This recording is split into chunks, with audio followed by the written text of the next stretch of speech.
Good morning, everybody. Welcome to Thursday, April 14, being heard into Sydney on 1539 AM on the radio dial, in Melbourne on 1593. The SEN radio app's probably the best way to listen wherever you are, going for a walk, going to work. Just drop it into the car radio system and away you go. We've got plenty to get through today, being a long weekend of racing and, of course, big racing tomorrow in Victoria at Sale with the Country Discovery, a $500,000 race. We're going to talk about that race through the program. Lindsay Smith, in about half an hour, has one of the key favourites. We'll also look towards Sydney. We'll look towards Brisbane. A little bit later in the morning, James Cummings will join us from Godolphin in about 90 minutes from now. Will there be any news around Animo? Will there be any news around any other horse that we've seen through the spring? James will talk about that and also their weekend runners. Today, we've got plenty going on. 2 meetings in Queensland, Toowoomba and Townsville. In the top end, we've got racing at Darwin today. Pakenham tonight is the lone Victorian program, and we've got 2 meetings in New South Wales. Down on the border, Victoria and New South Wales at Albury, and at Wyong. Well, they've received 17 mil of rain in the last 24 hours. It's been rated a heavy 10 this morning. There's a heavy section in the 1,350 metre chute, and there'll be a further inspection to take place in about 30 minutes from now. The worst of the weather has certainly gone through. There are little specks on the radar, but nothing too significant after the overnight rain. So let's hope there's no issue with Wyong. We'll keep an eye on the stewards following that. Albury, we start on a soft 5 with a soft 5 track. So that brings you the latest around that. As I say, with Wyong, we'll talk about it as the updates come through from the stewards. But it looks okay, given that the worst of the weather has gone. So for mine, there's one interesting runner to start the program this morning, and that's Dark Destroyer, who's lining up at Eagle Farm on the weekend for our good friend Lance O'Sullivan in New Zealand. Welcome, Lance. Yeah, good morning, Andrew. How you been over there? Oh, well, I tell you, we've had a bit of rain here of late, which we actually needed, but no, it started to get a little bit cool, so hence why we're looking to take a horse over your way, over into the warmer climate. Well, I wouldn't say go to Sydney because there's rain there. Let's hope the weekend's not too bad, but Brisbane looking okay, and that's where you've taken this horse, Dark Destroyer, off the last couple of runs. He looks a nice progressive type. Yeah, that's pretty much what he is, Andrew. He's not a flashy sort of a horse, but he's a real tradesman type. And David Archie's had a lot of luck over the years with racing the Bostonia, King Mufasa, and Sir Charles Road. He's in the ownership. Well, he actually owns this horse on his own accord, and a very lucky owner. And I know he holidays over there each winter, and was very keen to get one of his runners over there. But in saying that, Andrew, he certainly deserves to be there. He's had a bit of a let-up since his last run, so he's certainly going there with pretty fresh legs. That Auckland Guineas win, I watched it again overnight. Look, you'll know better than I. It seemed to be I knew a few of the horses in the race. So did you rate that win nicely? Yeah, I think so. Look, it probably wasn't the strongest Auckland Guineas field, but he's certainly, he's shown in his last two runs, he really chases well and he does find the line.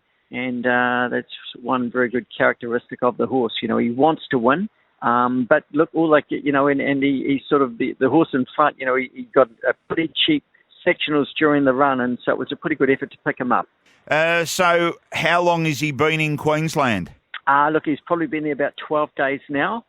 12 days, give or take a day or two, but he's settled in well. All the reports are very positive at this stage, and, so no reason why he shouldn't acquit himself well. Is he a type that can handle any track condition? I know that Saturday is at Eagle Farm, and they've done a lot of work to try and take the real firmness out of it, and it seems to be that they are getting on the better side of that. But can he cope with a firm track? Look, he certainly does love giving the ground. He's shown in the past he raced on a very, very wet track on one occasion, and that was probably just about his career best performance. But look, he can cope with it while it's firm. Just how many while it's firm, I'm not too sure. But he's certainly not a big, heavy type of horse. He's probably about 480 odd kilos. So certainly when the tracks do get a bit firm, he's certainly going to cope with a couple of runs anyway.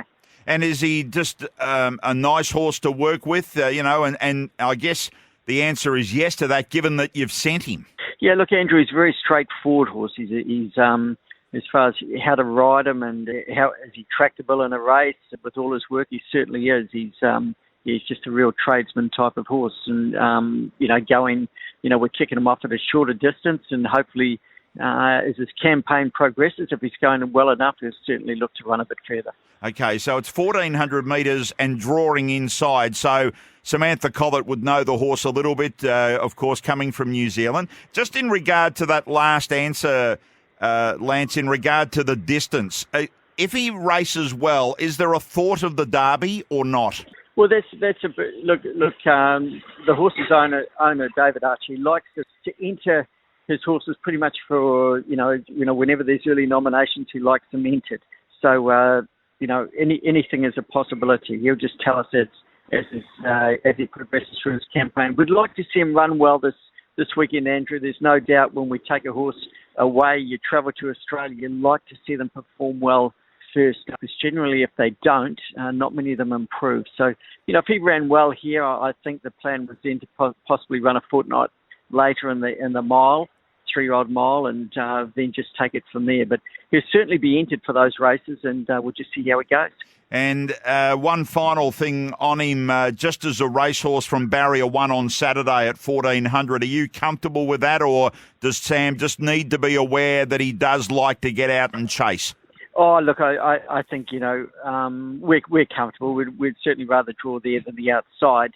In saying that, we're sort of going to go out there on Saturday. It's his first one for a little while, and there's no doubt whatever he does, there will be a little bit of improvement in his performance, you would think. But, he's the sort of horse he could trail, he could be 3 back. We'll just go there with the idea of riding him where he's happy. Yeah. It sounds like he's got a bit of fitness on his side. You've done his work and you just want a nice run now. Absolutely. That's pretty much sums it up, Andrew. That's Dark Destroyer lining up at Eagle Farm. Are there going to be others that will follow him, Lance? Look, Andrew, Andrew Scott, my training partner, and I had plans to bring 2 others over, but those plans haven't come to fruition. So at this stage, he is only the one horse here. You're going to have to make your way over, though, at some stage, mate. Hopefully. All right, well, good to talk to you, Lance. He's an interesting horse coming in from New Zealand early. There looks to be a little pace in this race with Green Belt and those drawing out wide, so it'll be interesting just to see him in the Daybreak Lover. Thanks for your time and keep yourself well, and I know it's a big day for New Zealand with that new harness race tonight, Lance. Nearly $1 million race there at Cambridge. I hope it's getting good, positive, reaction over in New Zealand. Yeah, I think it is. I'm not a real follower of the harness side of it, but certainly I'm actually standing in Cambridge now as we speak, and the weather here is beautiful, so they're going to be in for a lovely evening. So fingers crossed for them, it all goes well. Good on you. Thanks a lot, Lance. Good luck on Saturday. Champion. Thank you, Andrew. Good on you, mate. Lance O'Sullivan and Andrew Scott, the partnership trainers of Dark Destroyer, lining up in the Daybreak Lover there on Saturday. On that harness race, it's a $900,000 slot race. It's like the Everest, and they're launching it tonight at Cambridge. We're going to talk to Mick Guerin over in New Zealand in about 10 minutes or so to give you the late mail on that. And SENZ, the Sports Entertainment Group, have got a runner tonight in that $900,000 race called Self Assured. So Mick Guerin in about 10 minutes. Gee, it's a New Zealand flavour in some way. Lance O'Sullivan, Trent Busserton, good morning. Morning, Andrew. How are you, mate? Are you still an NZ, or are you looming quick to an Aussie citizenship? No, definitely firmly entrenched here in Australia. I'd rather the Australian prize money and the Australian dollar anyway. Yeah, no, it's going a little bit better. How's the stable ticking over, mate? Did you get my text this morning about Randwick? Yeah, obviously we've got Sierra Sue heading up there for the All Age and hoping for an improving track, but I guess we're not the only ones, but it doesn't look like it's going to come about, but it's what it is.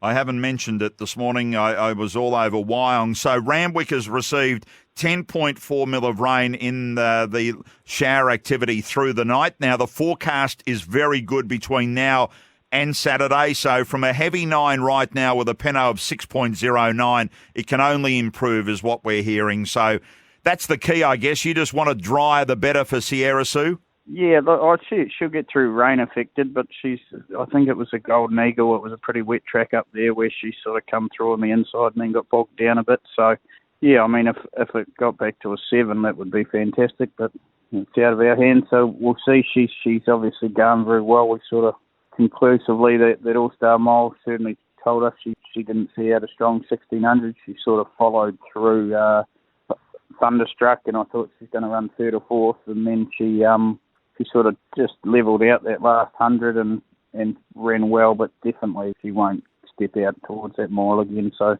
the All Age is always going to be a nice race for her. And her work on Tuesday, you told me on that morning via text that everything went to plan there. She's in good shape. Yeah, very, very happy with her. Can't fault her. Sort of, she'll run very, very well. A couple of others just on Saturday at Caulfield, Trent. I won't go through them all, but this last race, the Robert Taranto, there's a few there that could go to Adelaide for the Oaks. What are you thinking with particularly Glint of Hope? That's exactly our plan. Sort of, it's been the plan since she came back in. There was the Fillies race over there, over 1800 last week, but I didn't want to have 2 trips to Adelaide, and I just wanted to keep her at home as close as possible. So selected to give her another run over a mile, and we'll go well then head over to the South Australian Oaks. And how forward is Inverloch for the Victoria Handicap? No, he'll certainly need to run 1400, well short of his best. He's getting on in age now, and we've purposely let him out for a long break, waiting for the wet tracks of winter. I'd say he's got one more winter campaign in him. So he'll certainly need to run, and there's a nice 1700 metre race from at Warrnambool a couple of weeks later, which would be ideal for it. But I don't rate him. You know, he's not a realistic chance in Saturday, I wouldn't suggest. Duke of Bedford, was there anything that came out of the last run going towards Sale tomorrow? I just got it all upside down. We're jumping him up and tripped quickly. He ended up and he sat 3 deep, and then he got over racing and sort of was all over the show. He ran his race before they got to the 600. So he's certainly capable of running a much improved race, but he'd obviously want it. He'd want to, yeah, in that 4th race tomorrow. Good Friday racing at Sale. The Victoria meeting today, Trent, is at Pakenham tonight. First race at 5:45 local time. A couple of even chances. Can I be kind in saying that? Mickle White and Nana Jean in those first couple of races? Exactly that. That is being kind. There's sort of Mickle White. He was very disappointing last start. He's basically racing to, if he doesn't step up today, the owners will be looking at options. And Nana Jean, she's obviously a half to vow and declare, and probably shows more so she wants a shorter trip. She's won a race, but again, she's got to tell us that she's worth persevering with, or whether she's looking for the stud career. So you're exactly spot on there, the even chances. The last race, though, American Actress, coming through a nice Kilmore win. Now, you've gone up a little bit in class here, but looks like there's a bit of upside. Yeah, I think so. She's going to be a filly that wants to get over a bit further, so jumping up over a mile will suit. We probably rode her a bit closer than we would have liked to at Kilmore. She sort of sat right on the speed where she wasn't comfortable, but she's $1.25 favourite. So big track like Pakenham, she'll just be ridden a bit more in her comfort zone, sort of relax a bit more, and I think she can go very close. It's not it's up in class, but it's not an outstanding field. To see the favourites only won a maiden, so if she can get some of it, and so can the other horse. He pulled up with an issue out of last race, but if he gets back to the form before that Semper Fortis, he can figure in the finish as well. All right, well, that's encouraging. I was just going to ask you what happened out of the Valley run, but you've explained that, because 2 runs ago, the horse showed enough there at that Valley win. Yeah, again, like I said, sort of the favourites are maiden, so it's the same category as both these horses, and I think both of them will be thereabouts. All right, lots of runners across the weekend. Don't eat too many Easter eggs, mate. We had one of our workers here strolled in this morning and gave us a couple of Easter eggs, and I thought, oh no, I don't want to be eating too many. I ate a couple last night, and I thought, no, I shouldn't be. You've just got to be careful. I think me and you are past being careful in that regard, so you might as well get a couple to your throat. All right, well, I'll take an ad break then and I'll have one. Trent, good luck. Have a safe Easter. Cheers, Andrew. Thanks, mate. Good on you. Trent Bussett and Natalie Young with their runners over the weekend and a few key chances. Let's take a break. We'll talk about this new harness race in New Zealand. It's on tonight at Cambridge. A distinct New Zealand theme for the first 30 minutes this morning. Lance O'Sullivan, Trent Busserton, and now we're talking about New Zealand harness racing. Tonight at 6:55 Australian Eastern Time, it'll be the inaugural running of a brand new harness race in New Zealand, simply called The Race. It's stake prize money of $900,000, and let's go to the very best over in New Zealand with harness racing, Mick Gurin. Welcome, Mick, and this must be thrilling, the countdown to tonight. I think it's great for Australasian harness racing as I join you, Andrew. Good morning to all your listeners. Because $900,000 races are an awfully big deal in harness racing. We only have one worth more. That's the Miracle Mile of $1 million. This race will move to $1 million next season and $1.1 million the year after. It's obviously the last of the three codes to get to a slot race because obviously the Gallop started it and the Greyhounds have joined in. But most importantly, for people listening to this show, they probably wouldn't care so much if it was 9 New Zealand horses going head-to-head. What we do have is Trans-Tasman racing, 5 Kiwis, 4 Australians. The Australians in the hands of those brash, young, confident New South Welshmen like Jack Callaghan, Jason Grimson and Cameron Hart and Jack Traynor. And that's the dawn of a new era because not only will Australia get its own slot race inside 2 years, which I think could be worth $2 million, but this is the restart of Trans-Tasman harness racing going head-to-head. We saw a bit of it in Queensland last year, but this is the first time for huge money. And that's really important, Hoss, because harness racing can't battle the Gallops when it's just harness racing state by state or inside Australia. It's not strong enough. The Gallops are way, way too powerful, have too much market year coverage. But harness racing's best version in the 30 years I've been involved has been when the Australians versus the Kiwis. That goes back to Pop Veram and Gammalite against Armalite and Bonnie's Chance back in the early 80s. Goes through horses like Golden Rain versus Master Musician and Blossom Lady.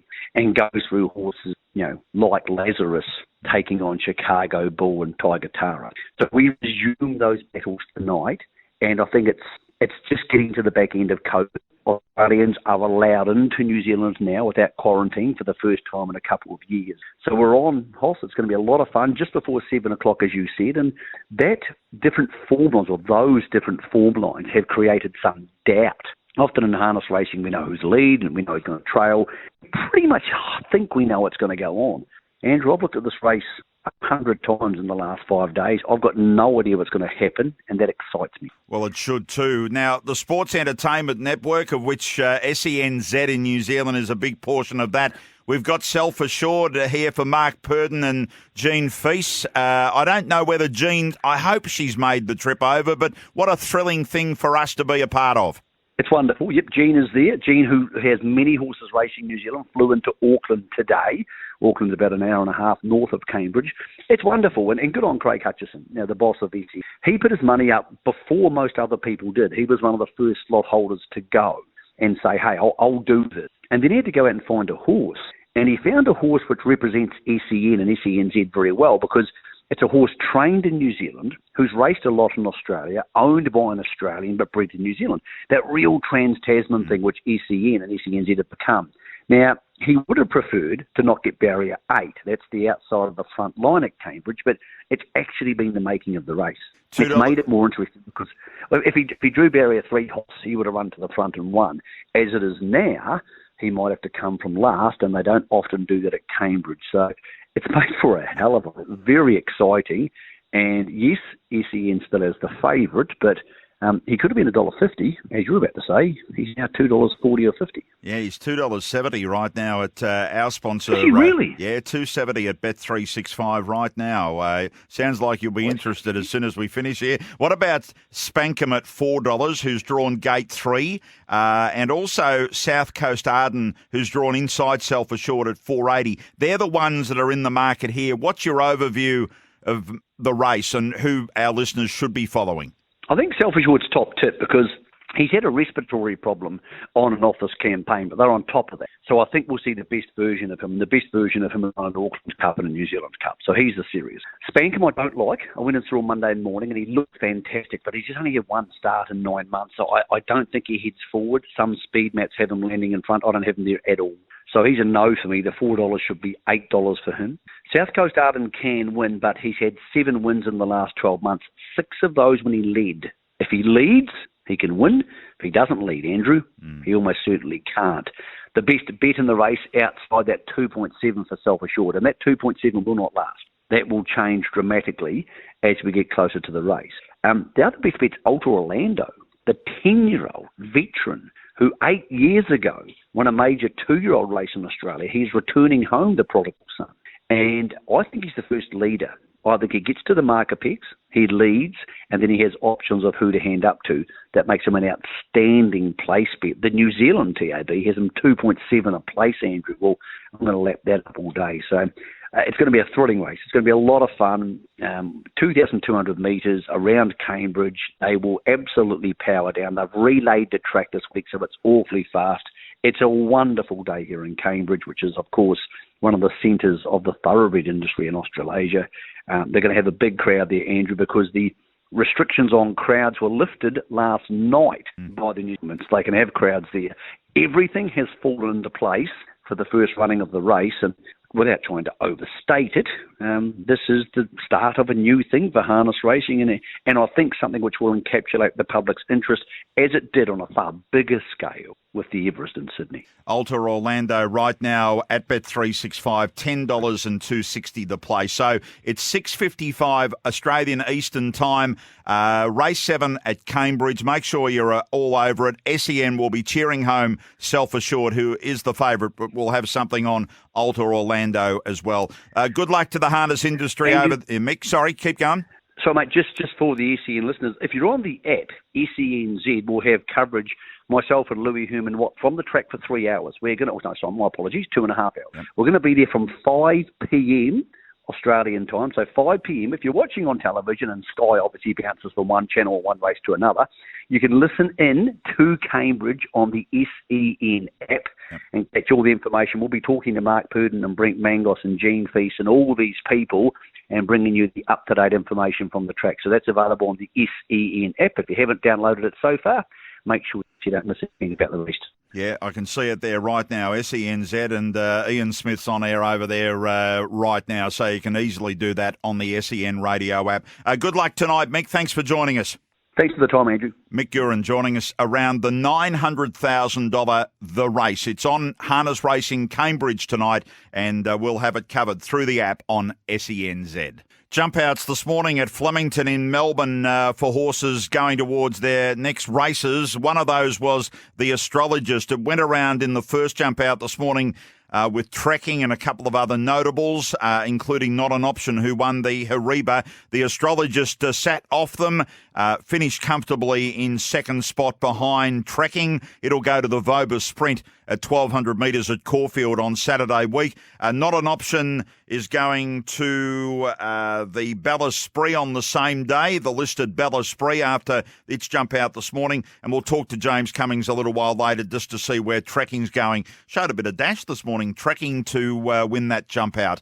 Let's talk about tomorrow. We'll be on air on SEN Track in Victoria, and also on 11:16 SEN in Melbourne, and around the SEN radio app from 9 o'clock Eastern tomorrow morning. All around the Good Friday appeal, we'll have a big focus on the greyhounds and also the Country Discovery Day, the inaugural day of country racing on Good Friday at Sale. And taking a horse there is Lindsay Smith in the boat. Welcome, Lindsay.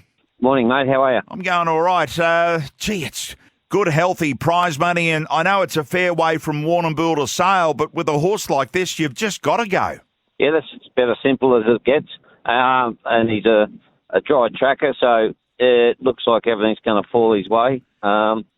So while it's still dry tracks, he'll keep racing, and as soon as it turns wet, we'll put him in the paddock, so he could be in the paddock for a long time. So, yeah, we just manage him. He lives in the paddock during the day, so... we keep him up and about little spells, but no, he's in good order. I will say he's had racing sort of right through the summer months, but he seems to be handling it so well, Lindsay. Yeah, no, he's, as I said, he's got a good lifestyle, so he enjoys it, and you can switch him off and on, so it's he's quite easy to train. He doesn't get fizzed up, or I think he relaxes good after his run, so his recovery is good. So, yeah, he's always in a position to bounce back. One turn from the 1,100 metre start at Sale, so this draw, I don't know whether it'll end up awkward or not, because he is a horse that does like leading, doesn't he? Yeah, he's always half a kick out of the gates too, so he's a little bit slow to get his momentum. So maybe that is a better spot for him. But the part owner is Dean Lester, and he's quite confident it won't really be that too much of a bother. So that's his field, and he's given us the tick to go. So we're going to pack our bags and off we go. Well, if you've got Dino saying that to you, you've got to. I guess the helpful thing is maybe even Savatu Excel, who's drawn to your outside but goes quick as well. There looks to be good pace that, I don't know, as I say, it's only the one turn, isn't it? Yeah, well, it's the 1,000 metres down this neck of the woods terrain's quite similar, and the barriers don't become too much of an issue. So I've never been to Sale, but Dean's, as I said, quite happy to let him go. So, we do as we're told. All right, that's in the boat. A big chance tomorrow in the Country Discovery at Sale. Just while I've got you, Lindsay, what have you ended up doing with Corner Pocket? No, he went to the paddock. I thought it was trainer error when he was a bit disappointing at Bendigo.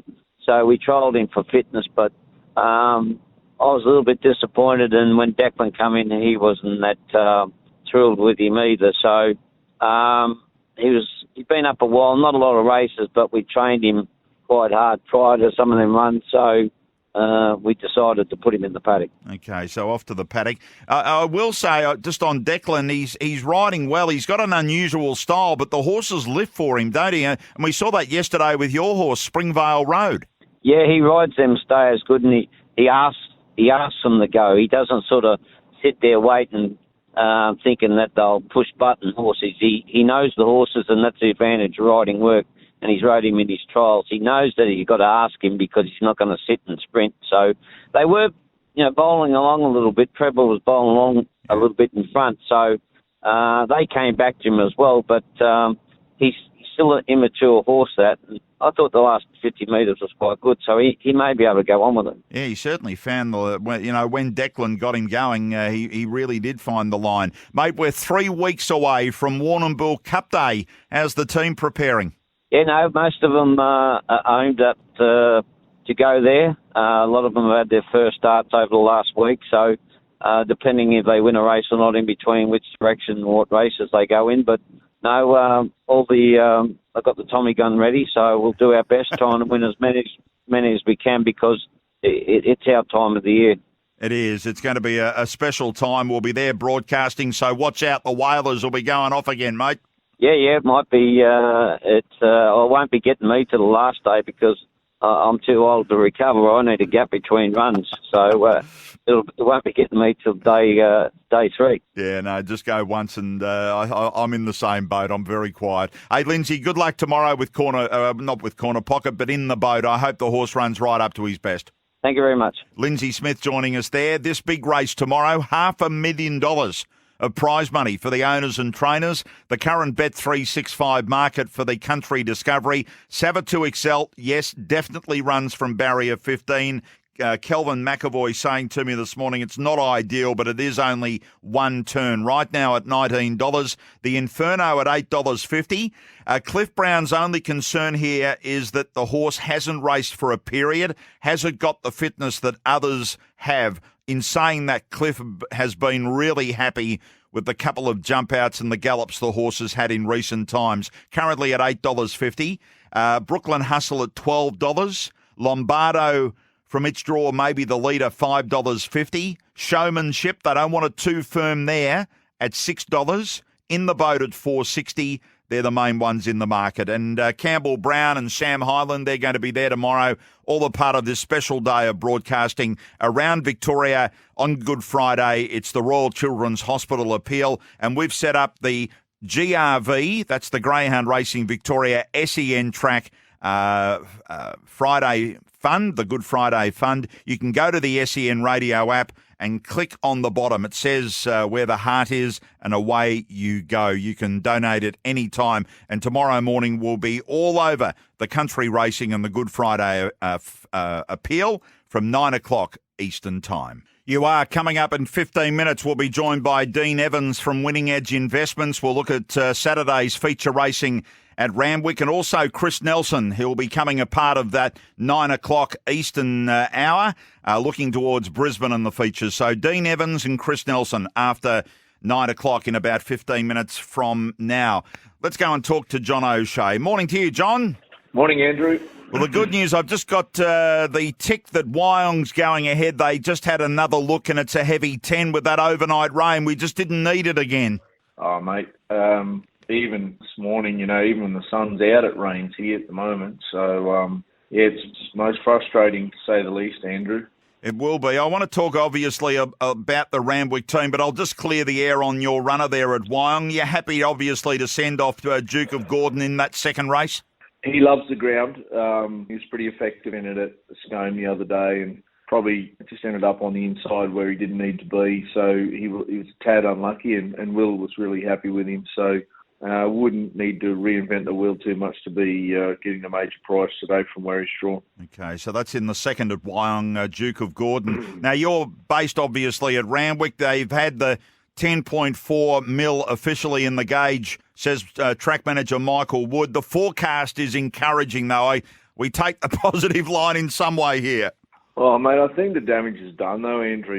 Like we sort of got to a 7 or something yesterday, but I think we had the best part of an inch, another inch last night. So, and then it was showery again this morning. So, we've probably got a nice day today and Friday and Saturday, but it'll still be pretty wet, mate. Yeah. It's just not getting a chance to improve. It gets improved and then it rains again. It's anyway, it's a heavy 9 right now. That's where it sits, and we'll just monitor that.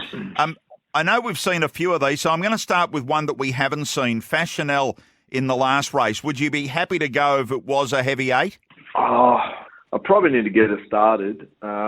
We may be inclined to trial her on Monday if it's still heavy, because she's just in a rich vein of form, and giving her a tough day from a wide draw is probably not in her best interest.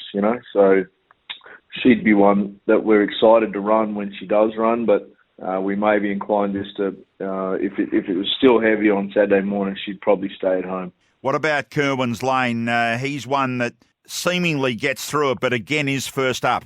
Yeah, look, I think he's one that probably needs to have a day out. Andrew, he's getting ready for the Hawkesbury Gold Cup and Scone Cup. So, ideally we'd be going into those races second and third up. And he's a little roly-poly fella that, enjoys his racing. It's a shame that it's wet, because I thought on slow ground he would be very, very hard to beat. But we probably will give him a day out and blow out a few cobwebs. I will say his first up run, I know it was Goulburn and, away from, it was the Goulburn Cup. But I looked at it again this morning. The horse ran okay there. He's capable first up, but he, listening to you, just needs the run. Oh, no, he's ready to roll at 1,400. It's fair argument to say he should have won the Goulburn Cup. And we've been very happy with his trials. So, but, I think for him to be most effective, he'd need the ground to be at least soft. Maximal, was there an issue out of the Australian Cup? No, mate, no. It was Hugh just being a little bit cautious on the horse. And yep. Took a couple of wobbly steps. I think he just overreached when he tried to push out. Had a little bit of overreach when he come back in. So he's really going well. I can't tell you how well he's going, but he's just hopeless on wet ground. So he'd be another one that'd be doubtful for Saturday in light of what the rain's come last night. Staggering this, just how many horses. I'm not going to go early, but I hope the spring is good here. We're going to have some big turnarounds in form if we end up somewhere on a good track in a carnival. Oh, I think you will. I think that's for sure. There's just so many horses that are uncomfortable in that ground at the minute, and people are running because they've had them in work for 3 months, set for these races, and ideally they need to have a day out and blow out a few cobwebs. But I think when we come back in the spring, and there's some lovely horses there that have just been not afforded no chance on heavy 10 tracks pretty much since the beginning of February. Quantico's probably the same boat? Yeah, well, he'd be highly unlikely. There's a little race in Queensland for him on the 30th, so he'd be probably more inclined to trial him on Tuesday, and then he can go to Brisbane on the 30th and hope the hell the weather doesn't reach Queensland. Oh, please. If it turns up in Brisbane, I think I'll just give up the caper. What about Robadera and Comrade Rosa? Robadera would be doubtful. Comrade Rosa, we're really, really happy with her, but as you saw the other day, it's difficult to make up ground on those heavy 8-9 tracks. Pretty much they got their spots on Saturday, and sort of that was about it. The race never changed completely. So she's got a racing pattern that's not suited by the heavy ground. So I'll just discuss it with Linda on Saturday and give her my thoughts. She's a filly that will probably take the Scone. It was 1,100 metre fillies race there. Just put some speed back into her legs over the next month, and maybe throw a set of shades on her, and she'd be well suited by the big circumference of Scone and the fact that usually when we get the Scone, it's dry. Yep.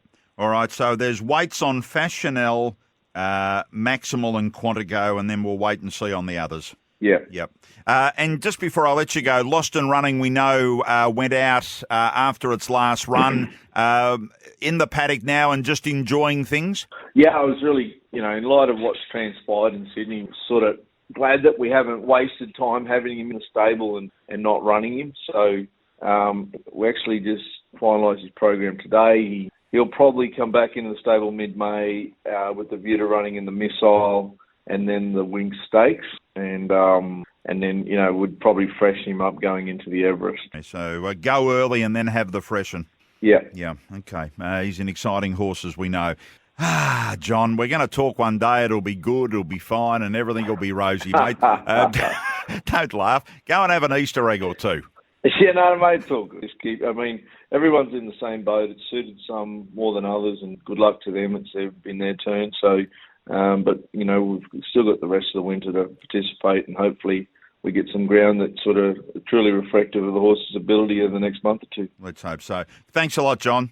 Cheers, mate. Good on you. John O'Shea being heard in Sydney on 15:39 a.m. He's a big listener on the SEN radio app, and that's just not words. He does listen to us driving around on the app. So just updating on Randwick. So it's a heavy 9 right now, but the worst of the weather looks like it's gone. So today, once those showers, as John mentioned, the sun comes out and it's still showery, but it's meant to clear. The radar looks quite encouraging. There's no heavy stuff on the radar, and that gives us a tick for Wyong today. So we're racing there. Definitely it's a heavy 10 after the stewards went back just in the last half an hour or so. At this stage, looking at Randwick, we've got 3 early scratchings. In the Tab Highway, the first Auntie Money has come out. That's race 1, number 5. Then go down to the latter part of the program. Race 9, number 3, Imaging is out. And race 10, number 7, Simply Optimistic is out. So I think many trainers, John O'Shea giving us good first-hand information about what he's thinking with some of his horses in not running. But I think a lot of trainers will probably wait until Saturday morning. You've heard from Trent Busselton this morning saying that Sierra Sue handles the wet. We'd prefer a drier track, but certainly committed to sending the horse from their Cranbourne base up to Sydney to run tonight. Just in some other quick notes heading towards Randwick, I spoke with Brad Widdop this morning about Ice Bath. He said the barrier was always going to be the crucial thing, whether she would back up. It wouldn't be the weight. Well, barrier 5 comes up really attractive, according to Brad.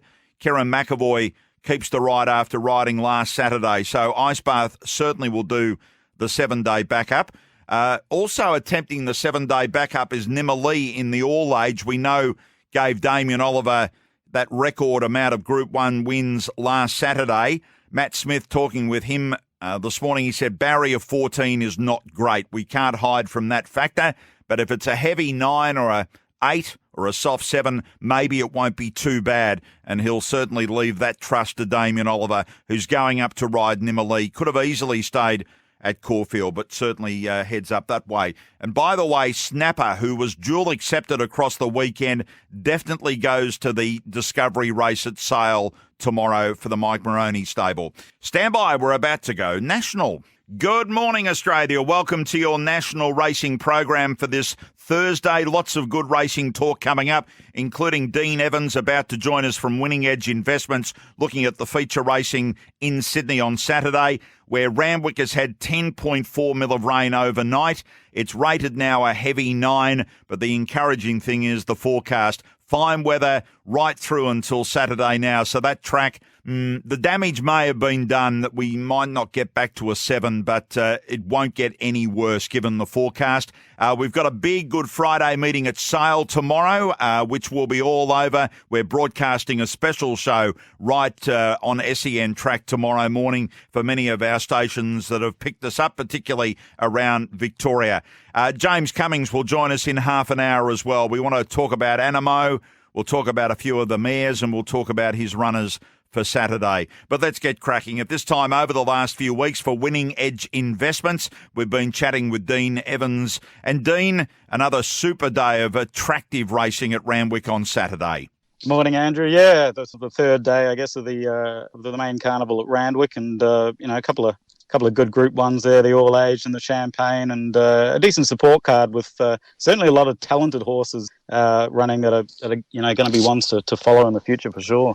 Well, we'll talk about a few of those in a moment, but let's focus in on the Group 1 All Aged. It's a fairly competitive race. I know that in the Congo, the team were real hopeful of getting in there, and they got a slot when it came out there yesterday, one of the last positions in the race.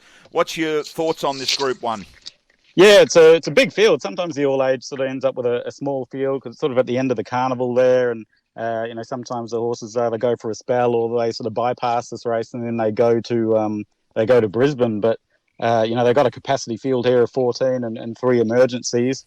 Plenty of speed. You've got in the Congo, of course, we know very well. It'll be pushing forward, but he's got the likes of Overpass and Ellsberg that really like to be up front as well. So I think there's plenty of speed on this race. And you've got sort of drawn out wide, Forbidden Love, Mr. Mozart if it gets a run, Colding, Tefano all going to be wanting to push for a spot. Olmedo sort of back on the inside. And then even Shout the Bar, who's led last start and is in the mix there too. So I do see it as a race with a lot of speed. And then you've sort of got those horses like Mwanga and Cascadian right out the back that'll be aiming to swoop home late. What's your overview on a Thursday morning on the race? What do you think, or what are the ones that our listeners should be following? There was actually a run where about 5 winners in a row came out of the TJ Smith, and then Colding came out of the George Ryder last time. It's pretty rare for them to come out of the Doncaster, and yet a lot of the horses in this field have come out of the Doncaster. I think in terms of the key chances, you've got Mwanga coming off a sort of 7-week break, was good in the Futurity first up when it ran second. It's won over 1,400 here before, Group 1 level in the Winks. So I certainly think that he's in the mix. Forbidden Love's another who I think is just going to appreciate going back from the mile to the 1,400. Probably just doesn't run out a strong Randwick mile, but the 1,400 is going to suit her. And you got Tefane who won the race 2 years ago and is coming off an all-star mile run in the Congo. Who we know well, and I think is sort of set to peak third up. But it's interesting that they're all sort of reasonably in the market there. There's not enormous prices about sort of any of those runners and what's a big field. And there's a couple of roughies I think that are worth having a look at. Laws of Indices, who is sort of between 20 and 30 to 1 at the moment as a horse I really rate highly. His Golden Eagle run, his first run in Australia, was just absolutely astonishing when he ran 5th behind I'm Thunderstruck and just flew home running some very impressive sectionals. He was a really good third in the George Ryder, and he then ran 10th in the Doncaster. But the tracks have just been too heavy for him, I think, so far, Andrew. And I think that track's going to be a bit drier on Saturday. Just no rain sort of in the next couple of days, and then Saturday morning, and I think we could actually end up with a soft 7 and possibly racing even better the way Randwick's racing. And I just think Laws of Indices is sort of the forgotten horse who back on the dry track's going to run really, really well. Okay, so there's a few for you, and watch the track condition around Laws of Indices there for Annabelle, Neesham and Rachel, of course, coming off the Group 1 win from the Sydney Cup, or the Sydney Cup win last week. Let's look at some other races for our listeners that I know you've done plenty of form on, and we'll go back in racebook order. And Contributing Factor is one that, Dean, you're thinking in the second race, the Midway, can be running well. Gets Hugh Bowman aboard here and was just very, very stiff. Anyone who saw the race at Newcastle a couple of weeks ago, the provincial wildcard there, he should have won. He settled sort of back second last, just couldn't get a run sort of near the 400-metre mark. Absolutely flew home for fifth, beaten 2 lengths behind Papali. His closing sectionals were sort of the fourth quickest last 400 of the day. And I think he was just very, very stiff. The 1400 at Randwick's just going to suit his style perfectly. He won't have to get that far back. Hopefully Bowman can get him a bit closer, though he has drawn wide. But I think he really should have won and probably been in the provincial championships last start, and he would have been a chance in that race, I think. And he finds sort of a midway here, where he's well graded and I think going to be very hard to beat. It's race 2, number 11, Contributing Factor. Here's a horse in the third race, the Frank Packer, who's starting to leave his mark. We know that Chris Waller can find them. Straight Aaron, Dean, he just looks to be a really nice horse. Yeah, absolutely. I think he could well be a future superstar. I think he's just his Carbine Club win, second up at just his third start. He just absolutely toyed with them. He's run plus 14 for the last 600 and the quickest last 200 metres of the day there, Andrew. And that obviously was a day where there were 4 Group 1 races, including the TJ Smith and the Doncaster. So he's an impressive horse. He's running some pretty incredible sectionals, and he's even money, but I just think he's going to toy with these again. And, I'm not sure if they're planning to head to Brisbane with him, but if they do, he's going to be pretty hard to beat in a derby up there. He would be. It'll be interesting. Chris has got the judgment. He always likes to take 1 or 2 to Brisbane, but he's also, I guess, if he thinks he's a spring horse, how deep he wants to go. Yeah, absolutely, and he might put him away. He's still lightly raced, and Chris likes to take his time, so he may not rush at all. He's a Group 1 horse. It's as simple as that. So it'll be exciting to watch on Saturday, and we'll see what Chris does from there. What are you thinking with Esper here in the JB car? Have you been, or shouldn't we be disappointed because of what we've been dealing with the tracks? Yeah, I think she's been a victim of the tracks. I think she's a horse we spoke about a lot early on, and I still think that she's absolutely top shelf. She was a good third in the surround. It wasn't a bad run.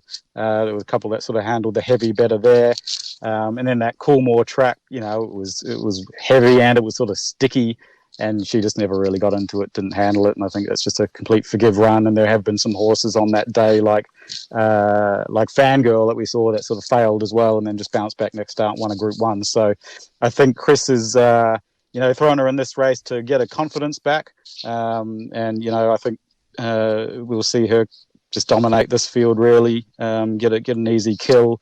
And then she's another, I'm not sure whether they plan to go to Brisbane with her. She could be a Stradbroke horse, or again, maybe they'll just, be patient and wait for the spring. But again, she's another horse who, on the times and sectionals and everything she's done, she's a Group 1 horse all day. So I'm expecting her to put these away.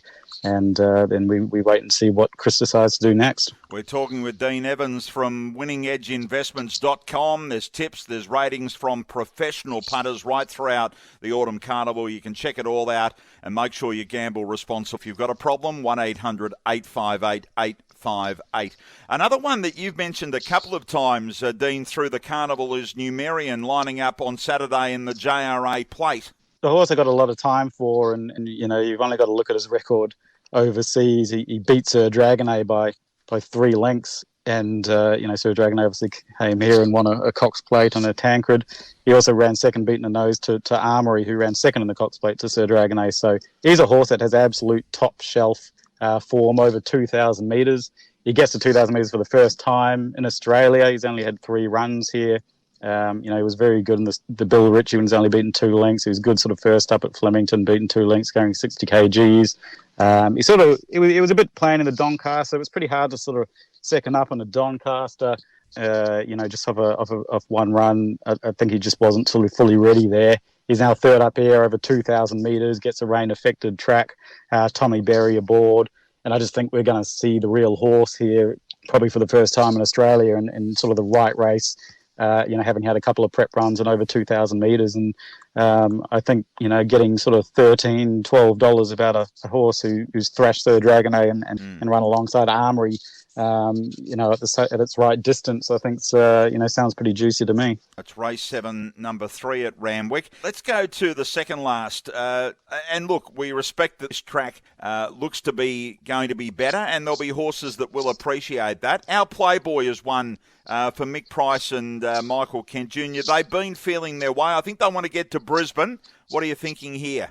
Another horse that's just super talented and just needs that cut out of the ground. And although he doesn't like the dry tracks, he likes to cut out of the ground. But I don't think he wants it, super wet either. Yeah. And so I just think this drying Randwick track, I think he's a Kuiper horse who's just going to suit Randwick perfectly. He was a good second last start in the Doncaster Prelude behind Mr. Mozart, who's flying.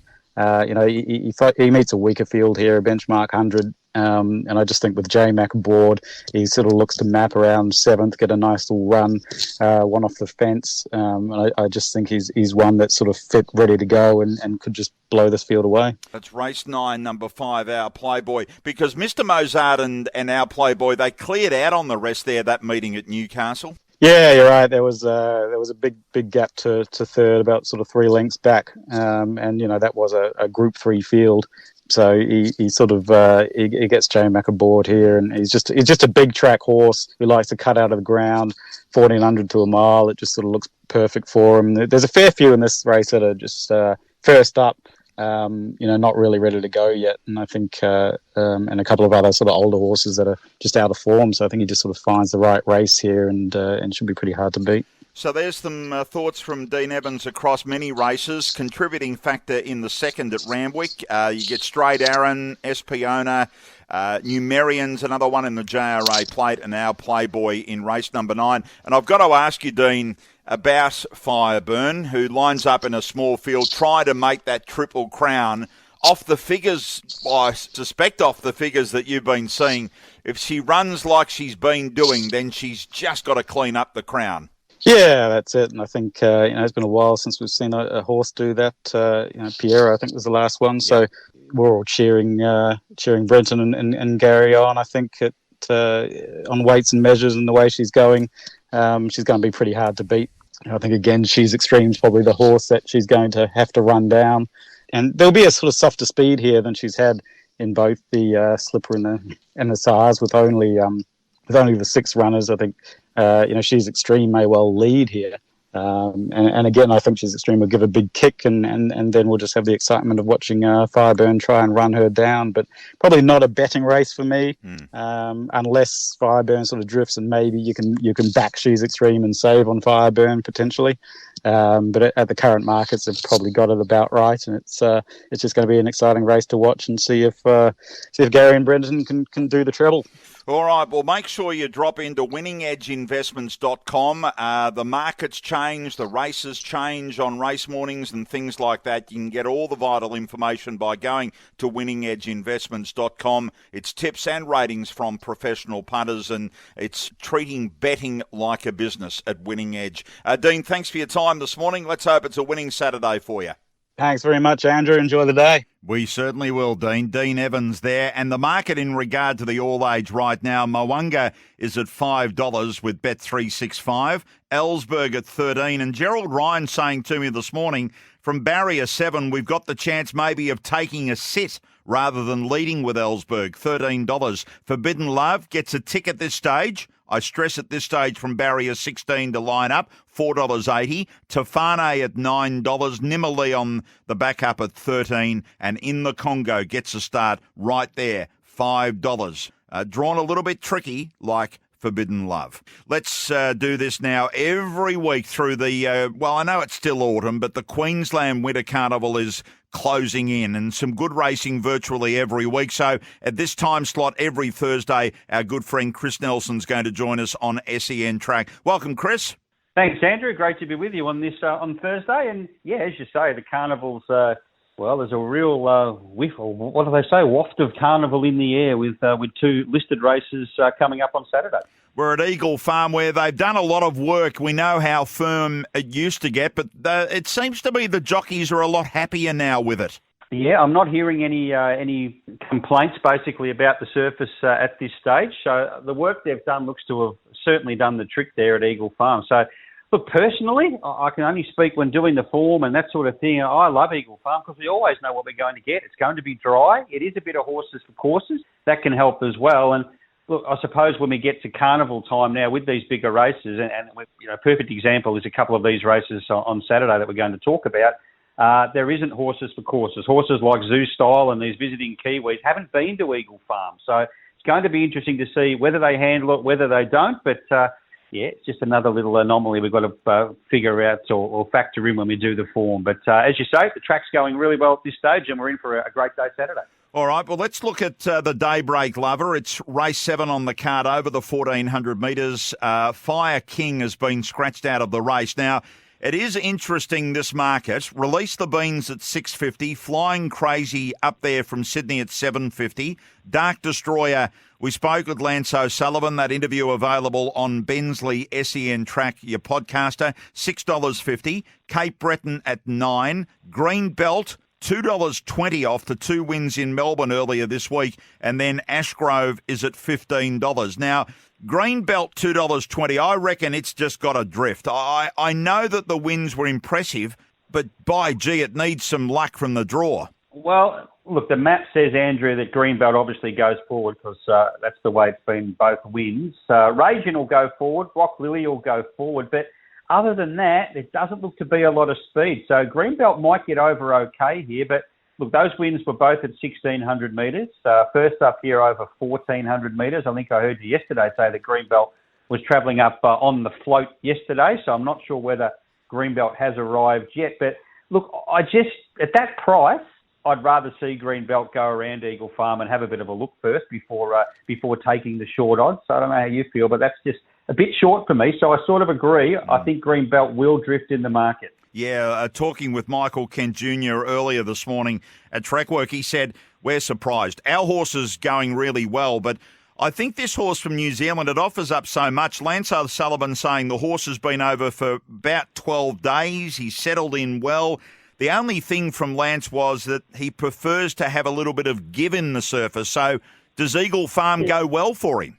Well, probably not, because that's a course that's not going to have any real give. And look, we might get a shower or two on the day, but it's not going to do much to this track at all. And look, hasn't raced for, 105 odd days by the time we get to Saturday. And look, gate number 1, we have seen in recent weeks the jockeys steering away from the inside. I'm not saying it is inferior ground because we've had a couple of horses that have got up along the inside and run really well. But just looking back through his form, I didn't think it was overly strong. So I'm quite happy to risk this time around Dark Destroyer, see how he goes, and basically just put a watch on him for this particular race.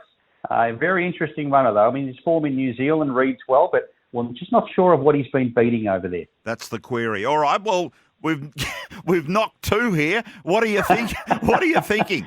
Well, I'm thinking we go each way here with the tried and true and the proven form of Release the Beans, who's got Eagle Farm form. Been here 5 times for 2 wins and 3 placing. Has won over the distance here at Eagle Farm. Draws gate number 2. So Jimmy Orman, who's a jockey, as you know, Andrew, is riding so well at the moment. He's going to have options here. Where he ends up in the run, I can see him behind the lead. If he wants to get off the fence, he can. If he thinks that fence is okay, he doesn't have to. But first up at Eagle Farm a couple of weeks ago behind Enterprise Pom, uncharacteristically, he missed the start. Now, he doesn't generally do that. He struck some bother and then got a check. So don't expect him to be back in the field again. Expect him to be nice and close. Now, his numbers have always been good at Eagle Farm. As I said, he's got a very good record. And you're getting, $6.50, I think you said, about Release the Beans. I'd much rather go each way with. He's proven at the track. Look, he's has got that fitness edge definitely over Green Belt and over Dark Destroyer, having had that one run back in a couple of trials prior. So, yeah, I'm with Release the Beans each way. All right, so that's race 7, number 1, as you say, $6.50 and $2.25 the place in that race. Now, the other highlight race is the 8th race, the Ascot Quality. We can tell you that Esther La Rocca, Lloyd Kennewell's horses arrived there safe and well at this stage. Going through the market, Zoo Style at $3, Esther La Rocca at $13, Written Beauty at $9, Kylise at $11, Shooting for Gold at $3.60, and down the bottom, Simply Fly is there at $13. So that's the current market at Bet365. The big watch here has got to be Zoo Style. He's a very good horse, Fresh Andrew. Tony Gollan will have him ready to go. He hasn't officially trialled, but he's had a jump out. Now, if you look at the race on face value, when you see that barrier, I think he's into barrier 10 now, it doesn't look good on paper. But if you do the map, you see that, look, the main speed from what I can see are Esther La Rocca and Kylise, and they're drawn outside of him. Archer's Paradox likes to run along. He's drawn inside. And Emerald Kingdom, well, we know he goes forward, but he's not a horse that's going to match it with Zoo Style over 1,000 metres. So I can see Zoo Style crossing here, and I think he'll cross okay. He's a gun fresh. He hasn't been to Eagle Farm. I suppose that's the query, as I mentioned earlier in the segment. But he's that sort of horse that just skips on top of the ground and skips along. So you wouldn't think, a horse of his speed, you'd have to think a surface like Eagle Farm would suit. Obviously, we don't know for sure. But look, if he's in front and he's doing his own thing, 1,000 metres is his go, nice and fresh. I think he'll win here. Yeah, look, he's on his talents. You've summarised it really well. I guess just a couple of the others. Matt Hoysted, we spoke earlier in the week. They've been really keen on this horse all through his racing career. It's just going to be interesting how forward he is. A lot of these horses aren't going to be wound up. They've got long campaigns ahead. Yeah, well, Zoo Style's heading towards hopefully a Doomben 10,000 start. Shooting for Gold's the horse you mentioned there. Now, he's trialled really well. He trialled the Sunshine Coast last week. He won that heat. He's just such a good horse. He'll sit off the speed here. I've got him probably around, I've got him probably a little bit better than midfield from that gate. And they can't afford to give Zoo Style too much of a start. Zoo Style won't be stopping unless they absolutely gas him early, which I can't see happening. Shooting for Gold's going to be the one running on, but over the 1,000 metres, I just don't know that he can run Zoo Style down. But I'm sure he's going to have the flashing lights all over him. The key there is your speed map, how Zoo Style can get across. It is. That is the entire key to the race. And as I said, with Esther La Rocca and Kylise having drawn outside of Zoo Style, that's a huge plus. If they'd drawn inside, then he could be posted out there. But he's got tremendous gate speed. He can just sit on that speed, or he's got that sustained speed as well. Look, speaking to Ryan Maloney, when he rode him last campaign, he filled in for Brad Stewart, and he told us that the horse that he reminds him of, Zoo Style, more than anything else, was Nature. So that's not a bad rap for Zoo Style. Wraps it up well and truly. You mentioned that Doomben 10,000. Marzu now confirmed heading up there.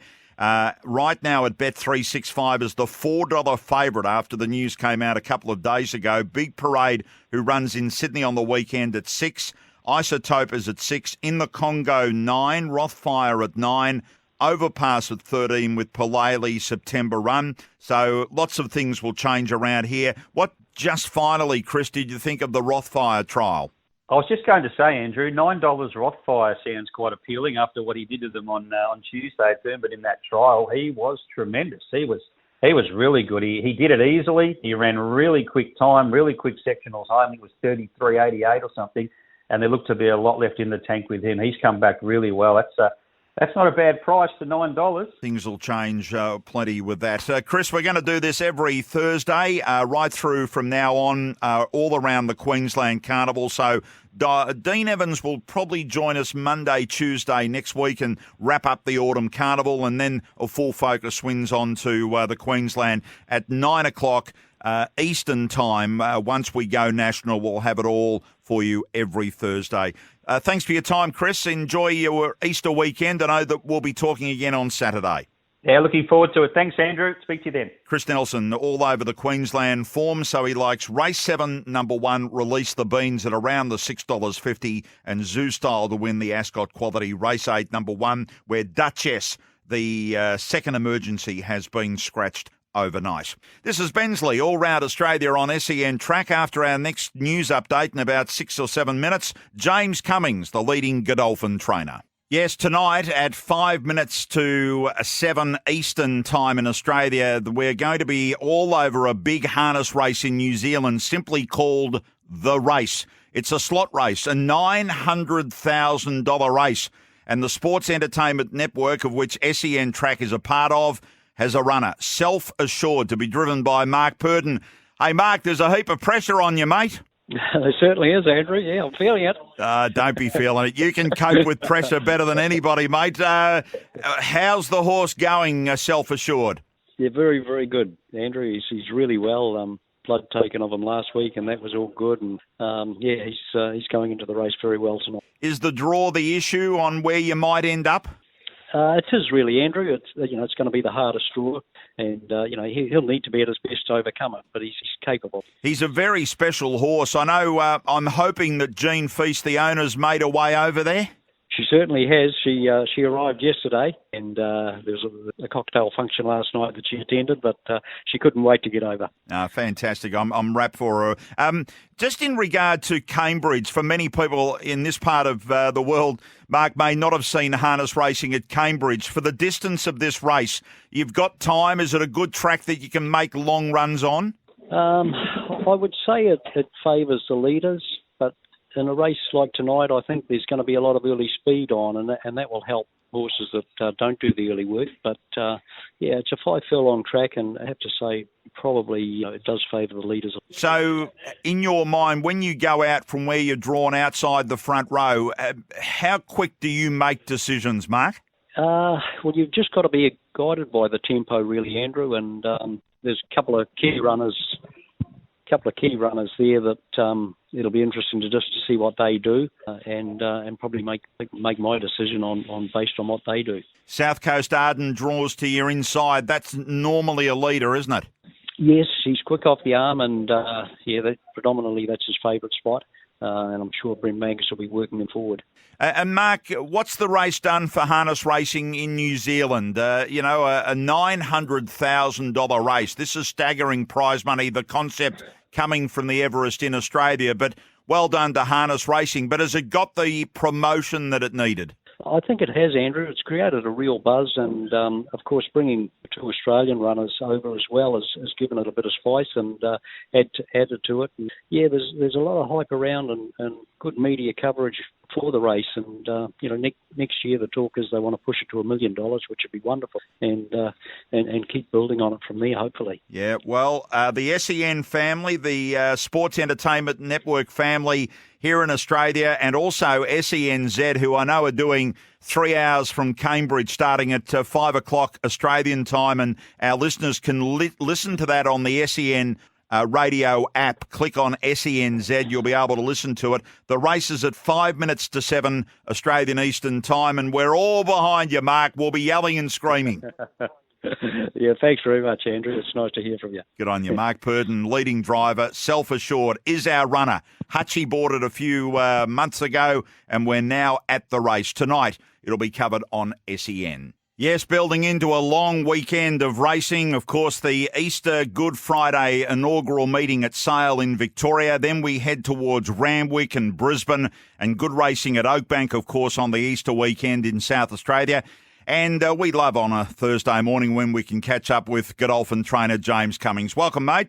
Hi, Andrew. How are you? I'm going all right. Not too many Easter eggs this year, I hope. We're about to see, but there's already a few scattered around Osborne Park, and I think people are on the hunt. Yeah, I reckon we got a drop here this morning at SEN, and I've done well, James. I've got 2 sitting close beside me. I've yet to jump into one. I'm holding off. That wouldn't be too long, I'm sure. No, it won't be. Now, some confirmed news overnight that Colette, the 5-year-old mare, has been retired. Yes, we had a good discussion about that on Monday, and in the aftermath of the carnival, we probably should have done a lot more about that, and it got a little lost. But she embarked on the next phase of her career, and she left on a truck headed out to the Hunter Valley. And AJC Oaks winners have a good record of producing good. What a remarkable horse! Anyway, she's been on the track from the barns for us. We reflected on her career with the joy that from such humble beginnings through the provincial circuit, she's erupted to be a multiple Group 1 winner and a winner of over $7 million in prize money. Only preparation, Dominic Byrne and I were chatting, the only preparation that she didn't win a Group 1 or place in a Group 1 in all of her racing campaigns was the preparation. She won over $4 million in prize money by claiming the Golden Eagle, Group 1 standard race in anyone's books. So we're very grateful to have had her under our care. We're very proud of her accomplishments. I think that she will form part of the fabric of all of our great horses we've had through the Godolphin stables for a long time to come. As a star, that win in the Apollo too comes to mind. I'm just looking at the record, but she beat Very Elegant that day. She did like that soft ground, didn't she, at that peak time of her career?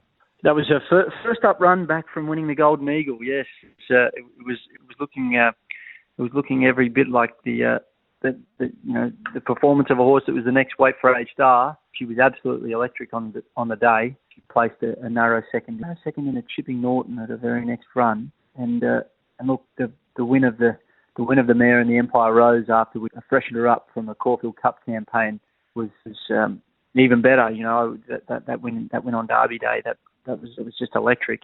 You know, it's interesting that she for one reason or another she never really got the chance to have a proper Cups campaign, and that would have always been interesting. But in 25 starts, felt like time was right, and she will be a very interesting mare for the next few years for the breeding team to be doing the matings with.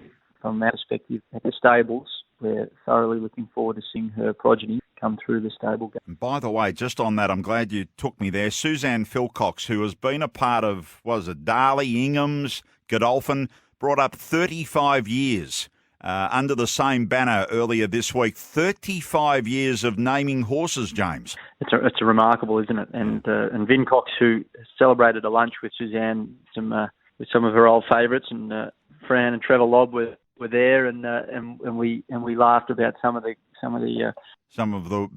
names that Suzanne has worked. I assure you, she's not done yet, Suzanne, and she's always got another batch of horses coming through to name, and she gets plenty of suggestions from the rest of us. But they had a little bit of a laugh at some of the good memories. Yeah, Waikika Moo Cow is one that I know that she's not fond with, but certainly she's just a lover of naming them. She puts so much work into them. James, horse we have for shape, and it's great. Suzanne gets that recognition, and yeah, James, that line's just a few names out of the hat. James, the line's just dropping a little bit here. We're mixing in and out here, so I might just get you to turn your head and see whether we can get a better line. Just on Colette. The other question is Animo. Is it a spell right now? Yes, he's having a spell after his autumn campaign, and he pulled up. Thankfully, he pulled up very well from the run in the Queen, the run in the on Saturday. Okay, and is a decision pending on the future, or are you hopeful of training on? Yeah, well, I'm hopeful, and there's certainly going to be a box there for him next preparation. But we've discussed it at length already, and the team will come together again and make a decision. But he's a perfectly sound horse.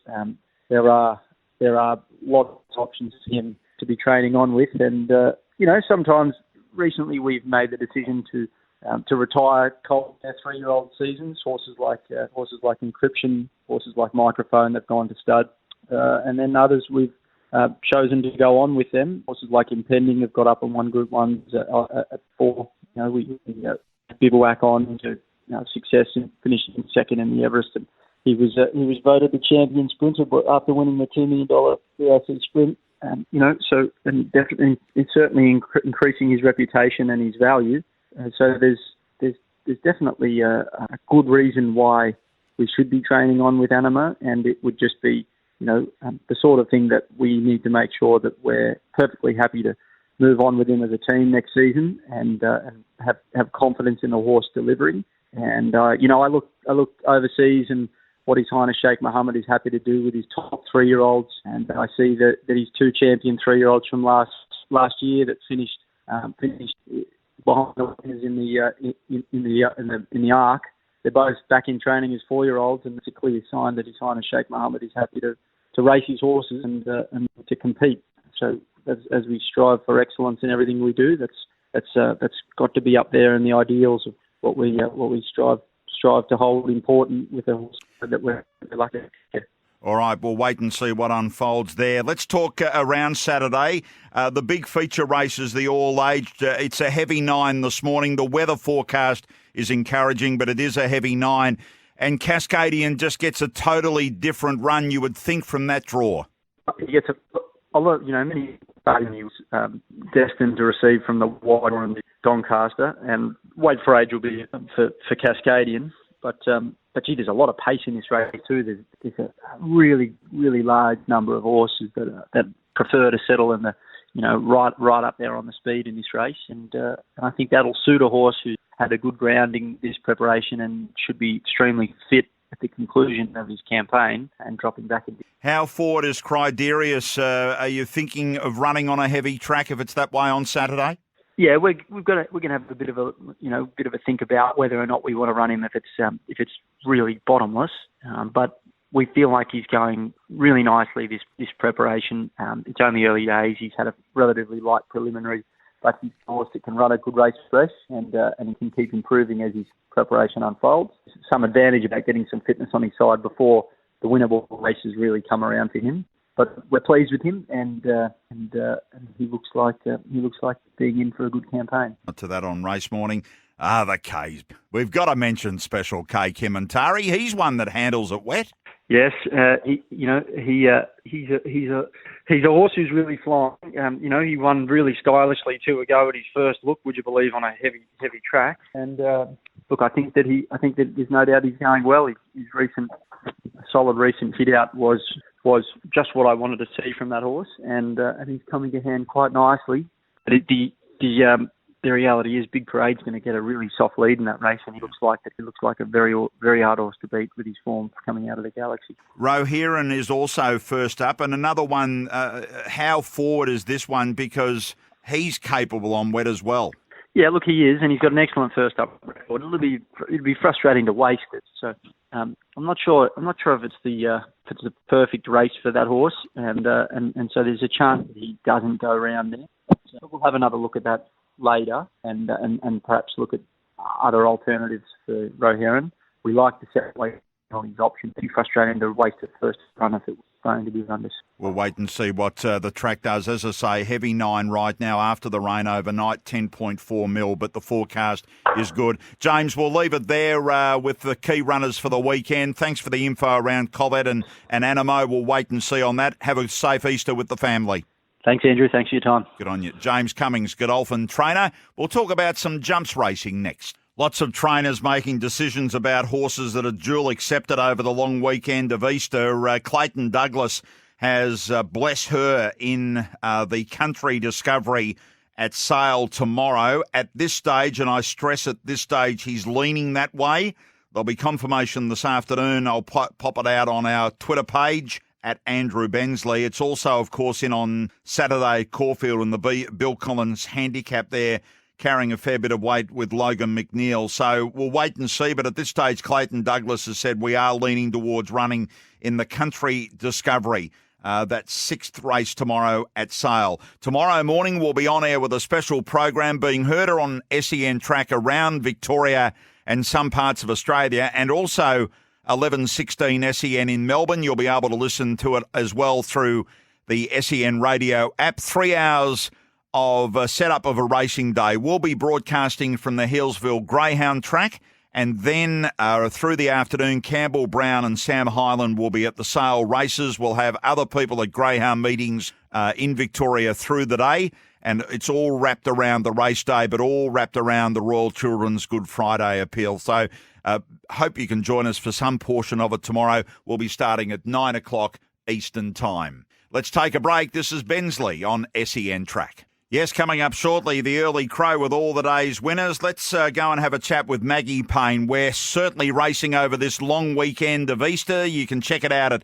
country.racing.com. Maggie Payne, happy Easter.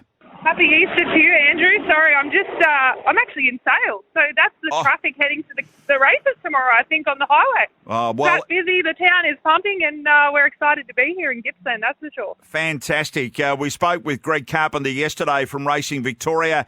The build-up around this inaugural Country Discovery race has been incredible. It has been fantastic. Not only the quality fields that are going to be racing tomorrow, but as I mentioned, the region is pumping. I've been to the bakery. They're sold out of hot cross buns, and people are exploring, I guess, Country Victoria, and that's what this race is about. It's about getting out and discovering Victoria, and the country discovery's come up really strong. So the club and Country Racing Victoria and also Racing Victoria couldn't have expected anything better. It's unreal. And the weather's nice down there? Beautiful. There was a really thick fog this morning, which generally means it's a beautiful day and the sun's just come out and it's absolutely gorgeous. So about time the Sail Turf Club had a bit of luck with weather, and they're going to have a beautiful day of 25 degrees tomorrow. So perfect for racing, and they are expecting a lot of walk-ups tomorrow. Well, for those listening through Latrobe Valley 91.9 FM in southwest Gippsland, get a look across to Sale tomorrow for Good Friday racing. But outside that, there's plenty on. Kerrang Cup, Stall Cup, there's Tambo Valley Picnic Cup, there's the Kerrang Cup. There's so many of them. There is so many in the Warwickville Cup on Sunday too. So we have those country cups across the weekend, as you mentioned. Pakenham on Monday just to wrap up a bit of the Easter weekend. It's one of our busiest weekends in country Victoria across the whole calendar year, with all those communities that you mentioned, Benz.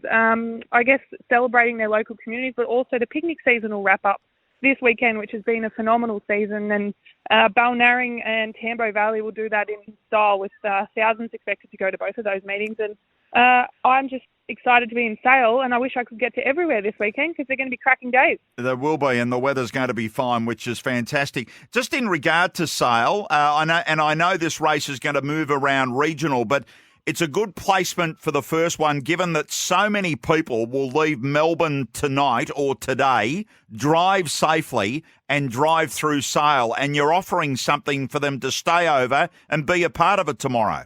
Yeah, I think that's totally right. There's been lots of caravans and families on the road already coming up to Sale, and, you know, the people that might be heading to Lakes Entrance and beyond to places like Merimbula might stop over and, like you said, have an excuse to go to the races, support a great cause in the Good Friday Appeal and the Royal Children's Hospital, which the club is really getting behind in the local community. So expect thousands of dollars to be raised for that cause as well. And the weather just adds that little bit of betterness to it, I guess. It does. Now, I'm just looking at your Twitter page. I haven't seen a video from Sale, so you better get back into that bakery and do something for us.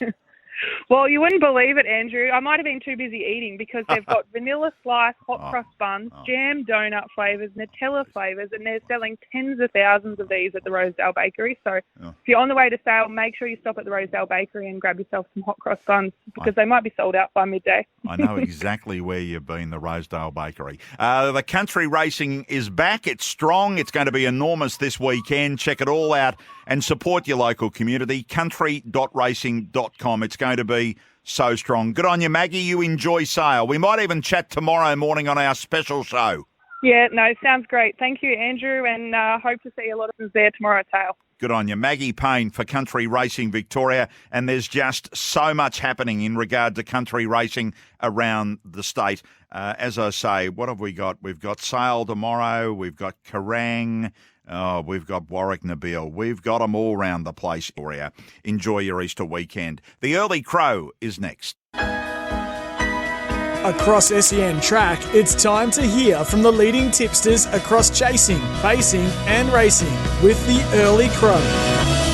Heading into Easter, we need a bag full of winners, and we've got it all covered for you this morning. All the thoroughbred fancies, the chasing and the pacing. We've got meetings that normally would be on a Friday, like Albion Park Pacing. They're racing today, so we'll help you along with that. We've got some Darwin race tips as well from Andrew O'Toole, so let's get cracking. And first up is going to be Wyong. Now, it's a heavy 10. They did have 17 mil of rain pretty much overnight. They went back about 90 minutes ago and gave it another tick. The radar looks like there's sort of specks of rain, specks of showers that could go through, but nothing too significant. Nick Burney's done the form from Racing New South Wales. Welcome, Nick. Hello, Nick. No, clearly not there. If we can back up on the line, he's there on the system. We'll just see whether we can adjust it. Just in regard to that rain, for those that may not have heard it, Randwick is a heavy 9 for the weekend. We're going to try again. Nick Burney, good morning. G'day, Andrew. How you going? Good. I can hear you loud and clear. All right, let's get cracking, mate. We know what we've got. We've got a heavy 10, so we're looking for horses that can handle that sort of ground. Yes, definitely handle the ground. Recent runs and hard-fit horses. Bit of reshuffling this morning with the scratchings, but yeah, hopefully we can just get through this meeting because unfortunately last week we only got halfway through, but yeah, it looks another nice meeting for a Thursday provincial. I think the key is that the forecast is better today. That's the encouraging thing. All right, where do we go, Nick? Well, hopefully we can open the day in race 1, number 6, Bastida. He's just been a revelation since getting out to the staying trip and excelling on the rain-affected ground. He did have every chance to win last start at Goulburn last start, but he won in style, and I thought he's had lots of energy going through the line, and we can trust that form with 2 winners coming out of it. It'll be a tactical battle, but in the small field, but he can sprint off the slow and fast tempos, and he can reproduce that last start figure. I think he'll be very hard to beat. Bastida there for John Sargent and Tim Clark. As you say, it's a small field, offering $3.30 right now to win the race. Race 1, number 6. Where's your second one? In race 7, now I want to back 2 runners here. Number 3, Coal Crusher and Chimes. They've just come up value on my prices, and I have them in front of the current favourite. I'll start with Chimes. He was well backed last start into $1.90, but just had a slow recovery rate that day, so I'm happy to forgive her. And prior to that start, she raced really well in a high-rating race and sprinted strongly. I think she can cross them today with the early speed she has and will give a sight. And Coal Crusher went out an impressive dominant winner last preparation, has a strong first-up record, trialled well. But there is that query first up on a testing track, but that peak did come on heavy ground. All right, so Coal Crusher number 3 is currently at $4.20 and Chimes currently at $4.60. So you're happy to back those against the favourite here in Saprina? Yes, I think just personally on my prices, I have them shorter, and I think if we average out the price, it's 2 to have a bet, and yeah, quite like them both at a bit of value. Righto. So race 1, number 6, and the value bets in race 7, number 3, Coal Crusher, and number 10, Chimes. So let's look at the quaddie for Wyong. The first leg, we've got a shorty here, haven't we? Antonio Giovanni at $1.60. How wide do you want to go in race 5? Just the 2 runners here, Andrew, number 2 and actually number 6. So Antonio Giovanni has tried well, and he contested the group races last spring. And Sir Savaluka, I think, is actually a knockout chance on the heavy track, so I'll be adding it in as well. We move to leg 2, which is numbers 2, 5, 7 and 12. Sing a Love Song has the peak figure at this track and distance and goes on top. And Brilla ran a strong second fastest final 200 metres of the meeting last start, and that's the other main pick in that race. And leg 3, number 10, 3, 5 and 6. The points before about Coal Crusher and Chimes, which I will probably have them standing out in another short way, but I have added Saprina and Akasaki, who have that racing strong fitness. And then the last leg, numbers 4, 3 and 8. In Highballer goes on top, who's just racing really consistently and brings that heart and fitness edge. But PK's legacy looks the likely improver out of that race. Okay, so race 5, it's 2 and 6. Race 6, 2, 5, 7 and 12. Race 7, 10, 3, 5 and 6. And those numbers again, Nick, in the last 3? 4, 3 and 8. 3 and good on you, mate. All right, well, let's hope we get through it. The first race at 1 o'clock, and as I say, at least the radar is looking a hell of a lot better compared to this time last week. Thanks for your time, mate. Enjoy Easter. Yeah, you too. Thanks, Andrew. Nick Burney joining us there. You can check out more for Wyong and also for Albury, where the other New South Wales meeting is today. Albury, looking at that report, it's a soft 5 with fine weather for that program. Check out more at racingnsw.com.au. We're looking forward to Pakenham as the lone Victorian meeting tonight. He loves going there. Peter Ellis, good morning. Hello, Andrew. How are you? I'm going well, mate. How's the confidence around this meeting? Yeah, it's been impacted a fair bit by that big sale tomorrow, so we got smallish, pretty short price favourites. So I'm not overconfident. I made Carlisle in the last one, and Johnny Maloney's. He was very good first up. Hit the line hard there behind Two Bay Shore, who's promising he was odds on in that race. So, and before a break, good winner at Werribee. So I'm happy to go with him in the last race 8, number 6, Carlisle. And currently is $2.60 at Bet365. Damien Oliver takes the ride there. He teams up a lot with John with good success. So that's race 8, number 6. The legs of the quaddie, Pete. So race 5.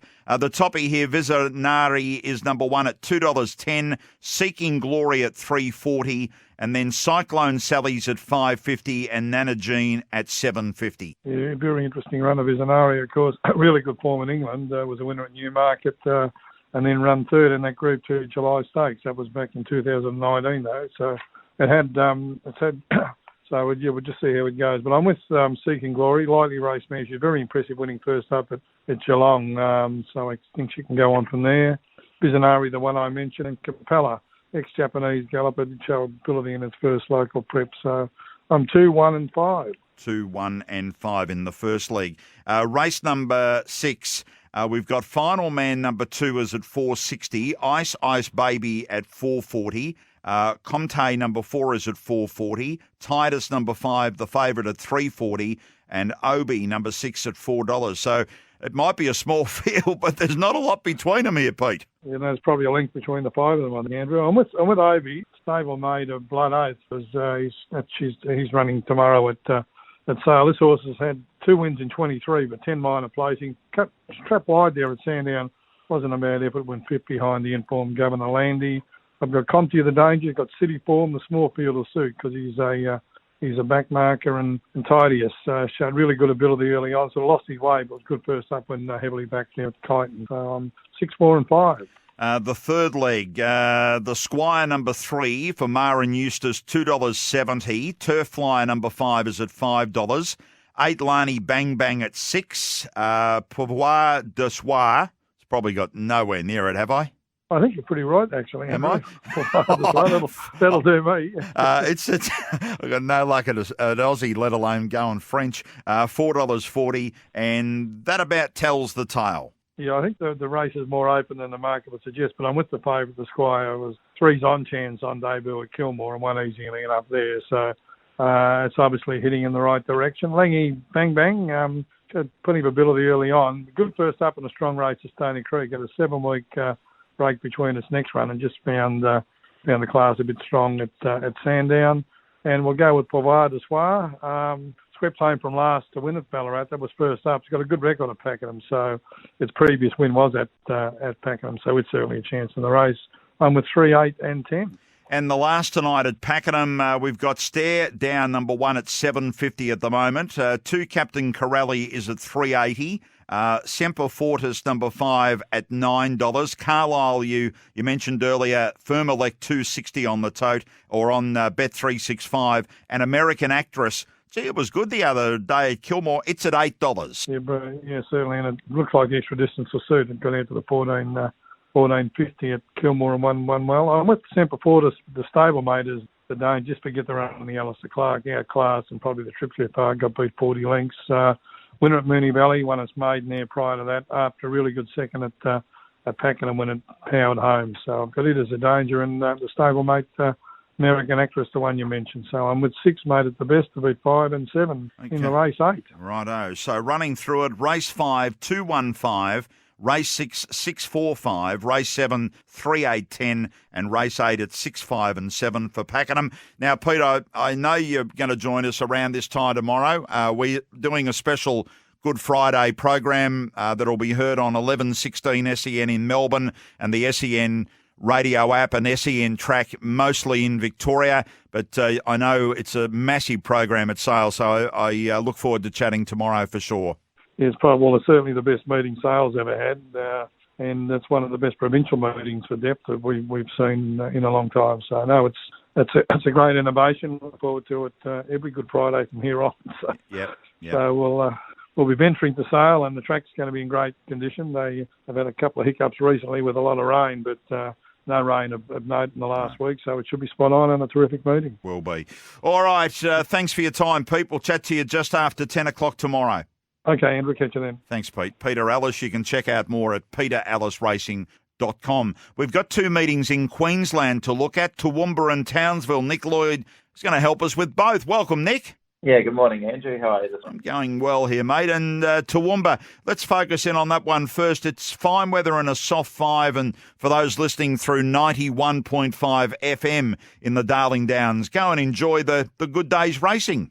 Yeah, that's right. Bit of a twilight meeting up there this afternoon. So the first kicks off at 4:02 p.m. So we'll be under lights by the time that the last race comes around. So nice little double up throughout the afternoon for the Queensland racing fans. All right. What have you found there as the best? Yeah, in race 3, Andrew, one of been pretty keen to follow since her last start, but she went to the paddock after a fourth placing at Doomben, and that is Price for the Corey and Kylie Gearan stable.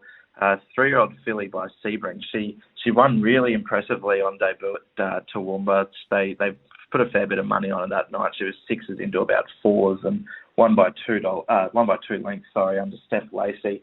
And then went to Doomben in a 3-year-old filly's open handicap behind Self-Indulgent, Frosty Mango and that sort of field. And she got a fair way back, had to switch back to the inside. And on that occasion, though, she was about one of the only horses to make ground along the rails that afternoon. So I was pretty keen to follow her. They put her in the paddock, but she's been back. She's won a trial at Toowoomba, and now she goes first up in what looks a really winnable race after being scratched out of Doomben yesterday. Price currently is $4.80 with Bet365. That's race 3, number 11. That's the best at Toowoomba. Now, the earlier meeting is up at Townsville in northern Queensland. Fine and a soft 5 there. The rail's out a little bit, 4.5 from the 1,000 to the winning post. What have you found there? Yeah, we'll make it easy and we'll go to race 3 there again. A horse called Nebaraz, a 5-year-old gelding with Stephen Massingham and Justin Stanley to ride in the famous Tom Headley Silks, the orange with the yellow H. But look, he struggles to win, this guy. He's only won 1 from 14, but he looks like he's knocking on the door this prep. He's had the 3 runs back for 2 seconds and a 4th. I really like what he did late over the 1,000 at Townsville last time out behind Raised to Vibration. Got a fair way back out of his ground that day and really hit the line nicely to get within 1.5 lengths. Does meet that horse, it's half a kilo worse off given Justin Stanley's riding a kilo over today. But, what we lose in weight, we go from Manu Potgieter to Justin Stanley, who's one of the best riders up that way. So I'm pretty confident that, a nice gate in barrier 1, he can settle a little bit closer, hopefully turn the tables this afternoon. $4.20 right now is the price drawn inside to around Townsville. So Toowoomba this afternoon or into the evening, race 3, number 11. And at Townsville this afternoon, it's race 3, number 7. Nick, enjoy your Easter. I hope you take a few days of backing a few winners and eating a few Easter eggs. Yeah, well, I'd be happy with either of those. So hopefully both across the weekends. Good on you, mate. You enjoy it. Thanks for coming on this morning. No worries. You too, Andrew. Cheers. Nick Lloyd joining us there for Queensland. Top end of Australia, we've got today 5 races at Darwin. Andrew O'Toole from NT Racing has sent through his best there. Race 1, number 3, Bear Forever, $2.80 at the moment at Bet365. That's race 1, number 3. In race 2, number 5, I'm a Puppet, currently at $5.50 in this field of 6. So $5.50 for I'm a Puppet, race 2, number 5, and then go across to race 4, number 5, Poupée at $1.80. So they're the 3 for Darwin Racing. Race 1, number 3, race 2, number 5, and race 4, number 5 from Northern Territory Racing's Andrew Oates. Let's take a break. Chasing and Pacing next on SEN Track. Yes, we're on the early crow on a Thursday and looking at chasing and pacing. Let's look at greyhounds from New Zealand. As we know, it's a big night for harness racing with the $900,000 The Race at Cambridge. Well, they've got a greyhound meeting that's less than 10 minutes away from beginning. Greyhound Racing NZ have got fancies, though, in the latter races. Race 11, number 2, Big Time Seattle, currently at $7.50. Race 11, number 2, and then in the last, race 12, number 1, Big Time Jimmy, currently at $3. So they're the 2 at Cambridge, 11-2 and 12-1. And our regular Thursday afternoon Addington Greyhounds, they've got one for us in the 10th race. Race 10, number 1, No Grizzles, $4.80 right now at Bet365. The world's favourite online betting company. Make sure you gamble responsibly. If you've got an issue, 1-800-858-858. And we thank GRNZ for those fancies over there. Let's look at New South Wales Greyhound action. Simon Orchard, good morning. Good morning, Benz. How are you, mate? I'm going well. Pumped for the Easter weekend of good greyhound racing around Australia. There's some good stuff about to happen. Oh, there sure is, Benz. I should know this as a young father, but I'd forgot it was Easter, and I've booked myself in to go to a football game on Easter Sunday, which I've only just worked out. So, oh boy, I'm in a bit of trouble. But anyway, you're right. There's plenty of good racing going on. None more so than today. 2 finals of the $1 Million Chase going off at Dubbo and Dapto this afternoon and tonight, respectively. But we've also got racing at Goulburn from 12:24. Casino has 12 races from 2:39. So a big, big day of chasing around the state. All right, so give us your best then for Goulburn. What have you found there? Yeah, what we'll do, Benz, we'll give you 2 bests and a value tonight. We'll start at Goulburn. Best, race 5, number 6, Loads of Promise. Last start winner over this course and distance, clocked a decent time of 20:03. And we love betting in these restricted races, Benz. It's a 1 to 3 win 5th grade series heat. So for the uninitiated, all greyhounds have no more than 3 career wins, and this field isn't any tougher than the field Loads of Promise beat up last week at Goulburn. He's drawn box 6, which isn't too bad at the Goulburn 350. It's a funny start, Benz. I was down there last week talking to some of the trainers, and they said the rail actually creeps up inside runners in the field. They reckon it's almost better to be drawn out wide. So the 6 helps. There's also a runner in the following race, so that's race 6, called Greville Creed, and Loads of Promise knocked it off a couple of starts ago. It'll go around at $1.80 in race 6. But our best comes up race 5, number 6, Loads of Promise. It was just over $2 this morning when I had a look. Yeah, $2.10 right now at Bet365. That's Goulburn. So where else? Do you want to go to those $1 million chase meetings? I'll tell you what we'll do, Benz. We'll go Casino quickly. Casino best, race 8, number 6, Sky Stone. Look, real talented youngster who can be a bit touchy at box rise, but once he clears the mat, gee whiz, absolutely flies. He's had 10 starts for 7 wins and 3 minors, so never missed the money. And although he's having his first start over the 484-metre trip today, trainer Andrew Monaghan's been slowly working him up in distance, so we think he'll be ready to go. There's a spare lid to his inside in box 5, so that'll help if he does miss it slightly, but we think there's plenty of track for him to really wind up and win well. So that's race 8, number 6, Sky Stone, our best at Casino. Before we get into the value bet at Dapto tonight, Dubbo does have a $1 million chase final going off. It's race 10 today, but Miss Esme for Jack Smith is currently a $1.30 favourite. We think she will win, but we just couldn't tip anyone into that, Ben. So $1.30 for Dubbo, $1 million chase final this afternoon. If you want a bit of value instead, we'll head to the $1 million chase final at Dapto. That's race 8 on the card. We're going to go with number 2, Azaram.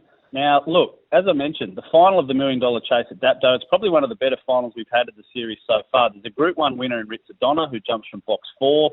There's a group-placed chaser in Sound of Silence who goes from box 1. But we're going to take the value in the form of track specialist Azaram. He's drawn in box 2. He's currently around the $5.50 quote.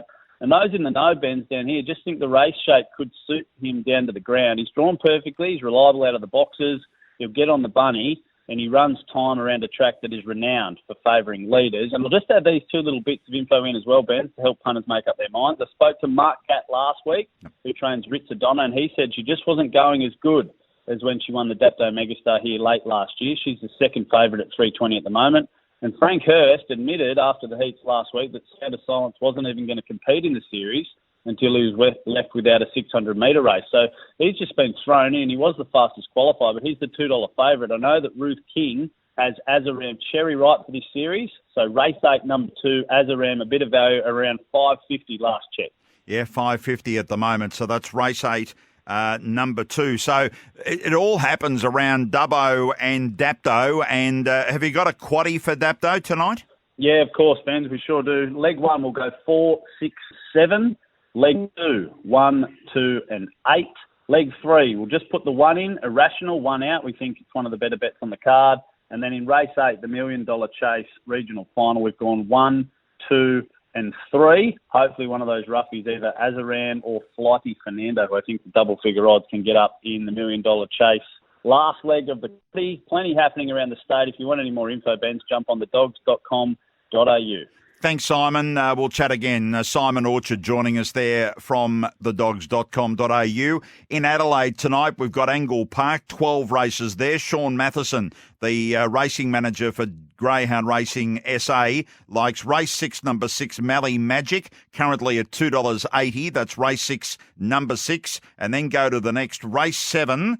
Number 6, Don't Tell Bluey at $1.90. So they're the 2 for Angle Park, 6-6 and 7-6.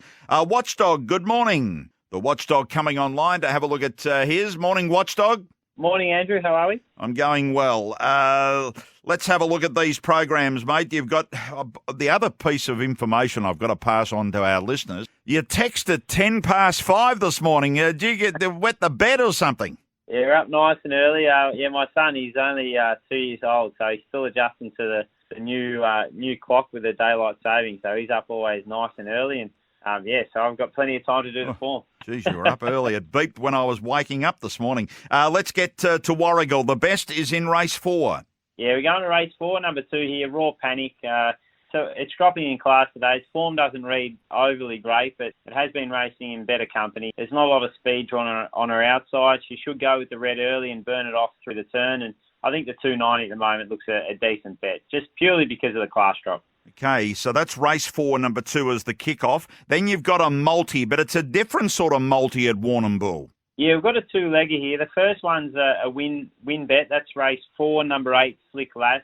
She was brilliant on debut at Warrnambool, and she meets a pretty steady lineup today. So if she times the start, she'll be off and gone through the bend. Bit skinny at $1.50, so we're going to multi her up into the place, which is race 5, number 8, Brew.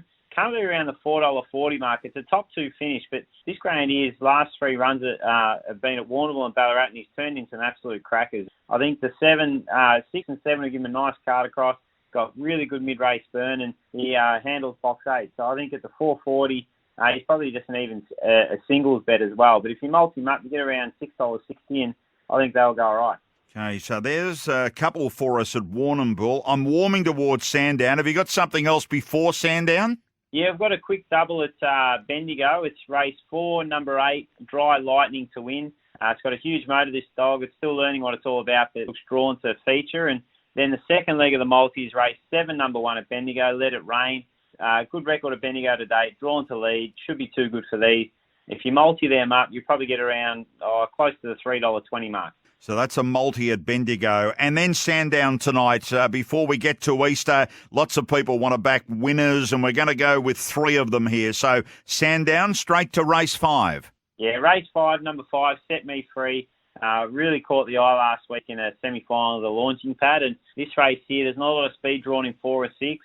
So she should get every chance to balance up. The 3 Slingshot, oh, that was a mouthful. Slingshot Jones, he should lead them up, but Set Me Free is quite strong in the run home, and if she's close enough mid-race, she'll run straight past him. At the moment, you can get around $4.60, which I think is well over the odds. So that's race 5, number 5. Then Kelsey Bale, you like in race 7?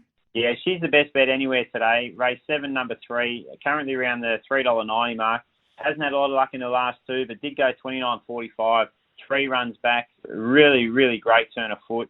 The two began well last week, but he doesn't have real genuine speed. So I think if Kelsey can step on turn, she'll outmuster him. And as he moves off on the first turn, she'll be able to pinch a break mid-race. And they're going to have to go sub 29.30 to reel her in. And the last of them is indeed in the last, race 12. Yeah, race 12, number 8, Shimmer Pearl. Caught the eye at the Meadows last week. Didn't have a lot of luck when trying to work to the lead, and I think she'll make amends tonight. There's no speed in the 7. The 6 will go hard left and give her that card across, and she's getting stronger all the time now. So if she does every night at box rise, she'll be in the mix through the first turn, and I think she'll be too good for these. And you can get around $3.60 at the moment. A couple of those holding up really well at the current prices. So Warragul, race 4, number 2, a multi at Warrnambool, race 4, number 8, the win, and race 5, number 8, the place. Bendigo, a multi of 4, 8 and 7, 1. And then the 3 at Sandown tonight, it's 5, 5, 7, 3 and 12, 8. Now, Good Friday Greyhound Racing, we're going to be doing a lot of it tomorrow, a part of our special Good Friday program from 9 o'clock Eastern Time. You'll be able to get lots of thoughts around the Greyhound Racing from the Watchdog. He's going to join us, was it after 10:30? Yeah, around 10:35 I'll be jumping on, having a chat. And yes, I'll be up at nice and early in the morning to do the form and make sure I've got plenty of winners available. All right, we'll look forward to chatting with you in 24 hours. Thanks a lot, mate. No worries, Andrew. Have a great day. Righto. That's the Watchdog. Don't forget the lids fly tonight, and we'll be covering the Cambridge The Race, the $900,000 race tonight right here on SEN Track at 5 minutes to 7 Eastern Time.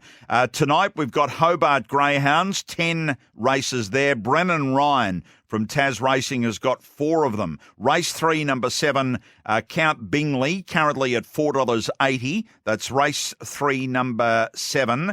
Then go to race 4, number 1, Twisted Reality at $1.95. Race 4, number 1. In race 6, number 6, Just Posh at $1.90. Race 6, number 6. And race 8, number 2, McInerney at $1.55. So 3, 7, 4, 1, 6, 6 and 8, 2 are Hobart Greyhound fancies from Tas Racing's Brennan Ryan. You can get more by going to tasracing.com.au.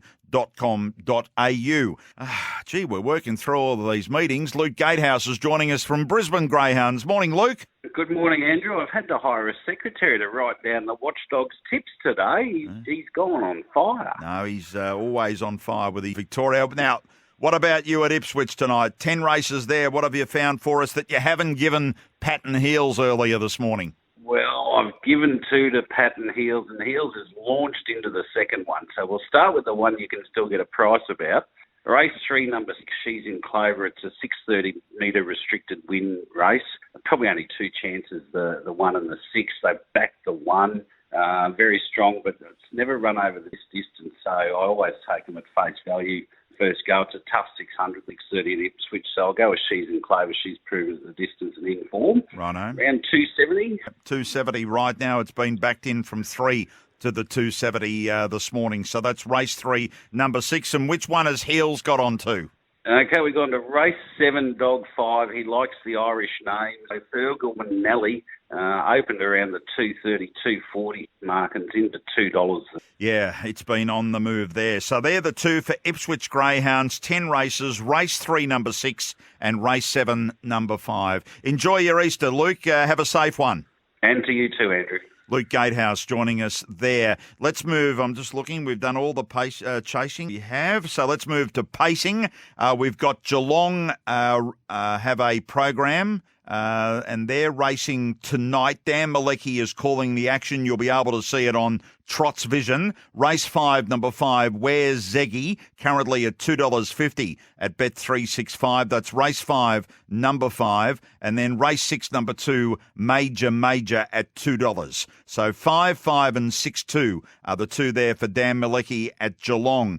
Albion Park race today, an afternoon program. Scott Steele, good morning. Good morning, Andrew. Good morning, listeners. So we've got 10 this afternoon. What have you found? Right, I will start off with race 4, number 10, Captain Shuffles. Not blessed with a great barrier here, Andrew, but I think this horse is pretty smart. He's been racing the provincials at his last 2 at Marburg and has done plenty of work being wide around this tight track. So I think he'll enjoy the big track at Albion Park, the Creek. So we'll start off with him. Race 4, number 10, Captain Shuffles. Second pick at this stage, $3.60 at Bet365. Where's your next one? We'll roll him into race 7, number 1, Eternal Gold. From the New Zealand legendary trainer Tim Butt, who's recently relocated to Queensland. This mare comes up with the ace draw, the 1, has led us the last 2. I can't see no reason why she can't lead and win again. And I think reasonable odds for its current form. Race 7, number 1, Eternal Gold. Currently at $3.40, joint favourite there with Mac Brilliance. So race 4, number 10, and race 7, number 1, they're the ones for you, Scott? Yeah, we'll just finish off with one more in case the punters are looking to get out. In race 8, number 10, Be My Rock.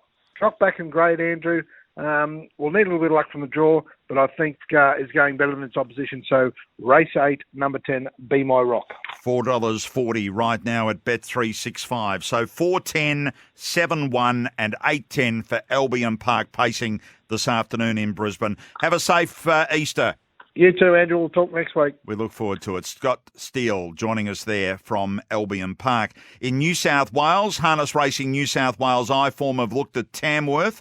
They race this afternoon. The best there is race 5, number 2, Christian Shannon, $2.20. That's race 5, number 2. And then go back to race 2, number 8, Redbank Olivia at $3. So it's 5-2 and 2-8, the best for Tamworth pacing this afternoon. And then tonight we've got the program at Penrith. We've got 8 races there. They like race 6, number 3, Lilies, currently the shorty, $1.45. That's race 6, number 3. And then go back to race 3 for the other. Race 3, number 8, BK Swy at $3.40. So that's it. And don't forget tonight at 5 minutes to 7 Eastern Aussie time, the $900,000 The Race, the new harness race in New Zealand. We'll be covering it right here on SEN Track at that time, a part of the Lids Fly. It'll be harness racing for a few minutes, and it'll be race number 7. Mick Gurin liked a little bit of value. Number 2, Alta Orlando, currently at $10 and $2.60 the place at Bet365.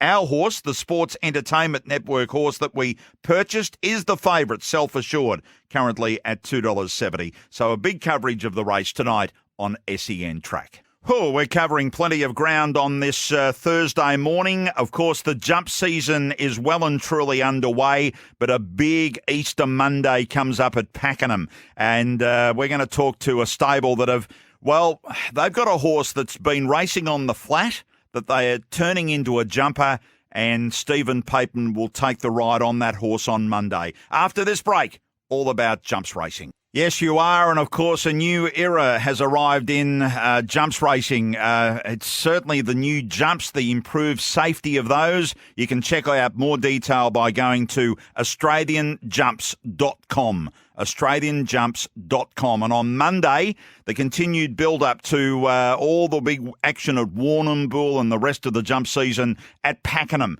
And the stable of Peter Galagotis have a horse that's transitioning from flat to jumping. And Manny Galagotis joins us. Welcome, Manny. Andrew, good morning. How are you? Good, mate. A lot of energy being put into jumps racing, good prize money levels, and well, take us through this horse, mate, in Blandford Lad. Is he a natural jumper from what you've seen at the jump outs? Yeah, look, he's taken to jumps racing quite well, and on the back of what's occurring over the last sort of years in jumps racing, can I add that the stable and myself in particular, we're avid jumping supporters. We love jumps racing. It's a worldwide sport, and it's great to see all the energy and prize money being allocated. It's terrific. And in relation to Blandford Lad, we as many trainers do, we use jumping and the bull ring and things like that through our training regime. And these sort of horses sort of show you a little bit of talent when they're doing that sort of stuff. Overall, he's quite a clever jumper, and we've been sort of really impressed with him. In particular, his 2 trials that he's had, and also all the training that he does heading towards his jumps racing career. Manny, in regard to the one official trial that we've seen at Cranbourne, it would have been good just to get Steve Papen aboard, wouldn't it? Yeah, look, as we all know, Steve's a high caliber jumps rider, and we always sort of try and get the best we can on our horses, and we just sort of said to Steve, look, we think he's got potential, and it's up to you now. Like, get on him and give us some feedback, and through the process in his 2 jumps trials in particular, and all his schooling, Steve's been really happy with him, and naturally he'll improve as he races and gets under pressure. Trials and race day are completely different. But at this point in time, we couldn't be happier with him, and he looks to have a pretty bright future. He goes into a maiden hurdle over the 2 mile. It'll be race 2 there at Pakenham on Easter Monday. And, I mean, the positivity in jumps racing, Manny, is you look at these and there's so many horses in these maiden jumps, and they've got to do, over time, the jumps industry has worked with Racing Victoria in, not just putting any horse into jumps racing. They've got to be well educated to do it. Yeah, sure. And I think credit to everyone involved here, because consultation and communication is critical. And I think that's what's actually really saved jumps racing, in the sense that not so much saved it, but improved it and got it better. And we needed to get better. There's no doubt about it. But the stakeholders and the AJRA and all Racing Victoria and many, many trainers, credit to them, because this is a world-class sport, really. Watching Cheltenham recently, I couldn't believe the crowds, Andrew. They were unbelievable. Yeah. And just that, horses love jumping. It's a fact. And we've just, we're in a really great position to build We've lost Manny there in the mate. Are you clicking over to your car, Manny? No, he's lost us, Manny. He's there. You can hear him. We might just take him off air and just get him back online here. Manny Galagotis from his brother's stable, Peter Galagotis, with Blandford Lad, debuting over the jumps here on Monday at Pakenham in the maiden over the 2 miles, the 3,200 metres. I think he might have bumped his phone or did something on the phone. We all do it, don't we? We all do it. We'll try and get him back and just finish off the chat. It is a strong meeting at Pakenham on Monday. The MJ Burke Hurdle, we've got horses that we're used to seeing in jumps racing. Saunter Boy is lining up there for Steve Pateman and Mara and Eustace. Also Out and Dreaming for Andrew Noblet is another one that's coming through the ranks. And then we've also got a couple of special chase races, steeplechase races, with ZM lining up in the last race of those 6 races on Monday. So, Manny, you were just saying just how much effort has been put in to jumps racing. Oh, look, it's terrific. Look, as I said, it's terrific. And I've watched it over a long period of time. Like I said, when Pete and I first got started, we had a horse called Lesvos Ruler who just got run down Melbourne Cup Day. And that was just one of the most exciting experiences when we used to have the Cup Day hurdle. It was just, many smaller trainers like we were back then always found it difficult to get to the big circuit. But no, the same things happened. I think we'll take it down, and we thank Manny for joining us. So I think we've got the main point of that there are a lot of people in the racing game that if they've got a jumper or they think they've got a horse that can jump, they educate them, they bring them through, they do a lot of education, as I say, in preparing them to race, and that's where Blandford Lad is right now. He goes into a maiden hurdle off a couple of trials and jump outs, and Steve Pateman's been very happy to ride them in those jump outs and stay aboard the horse on Monday. And of course, you can check out more on the jump season that's underway and the improved safety of the jumps all around AustralianJumps.com. That's the website, AustralianJumps.com. You wouldn't believe what happened with Manny Galagotis. He was talking with us and everything was going to plan, as you heard. And then it dropped out once, and we rang him back, and then he came back again, and he started talking, and then the same thing happened, and we've worked out what happened. Manny said, my wife drove past me, and his phone clicked to her car. Fortunately, she didn't drop anything that she shouldn't, and fortunately, Manny wasn't talking to someone that he shouldn't have been. So that's what happened. So apologies for one of those things just happened. But we got there. All about jumps racing on Monday at Pakenham. Randwick, as it stands right now, it's a heavy 9. Penno for Saturday, 6.09. We're just going to hope that this forecast is right, that the weather will clear. James Cummings, we spoke to about 90 minutes ago, has made the decision to scratch Roeheran already out of the race that it's in. So Roeheran officially out of the Hallmark. Race 6, number 4.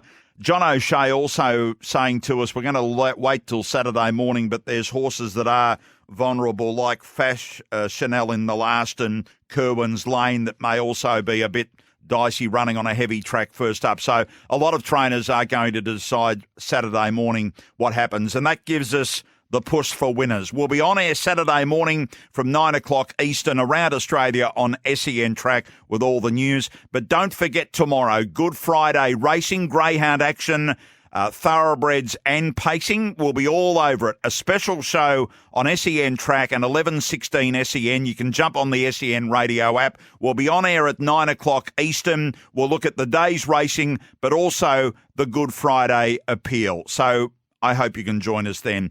Don't eat too many Easter eggs. I've still got 2. If only you could see me. I promise. I started with 2 and I've got 2.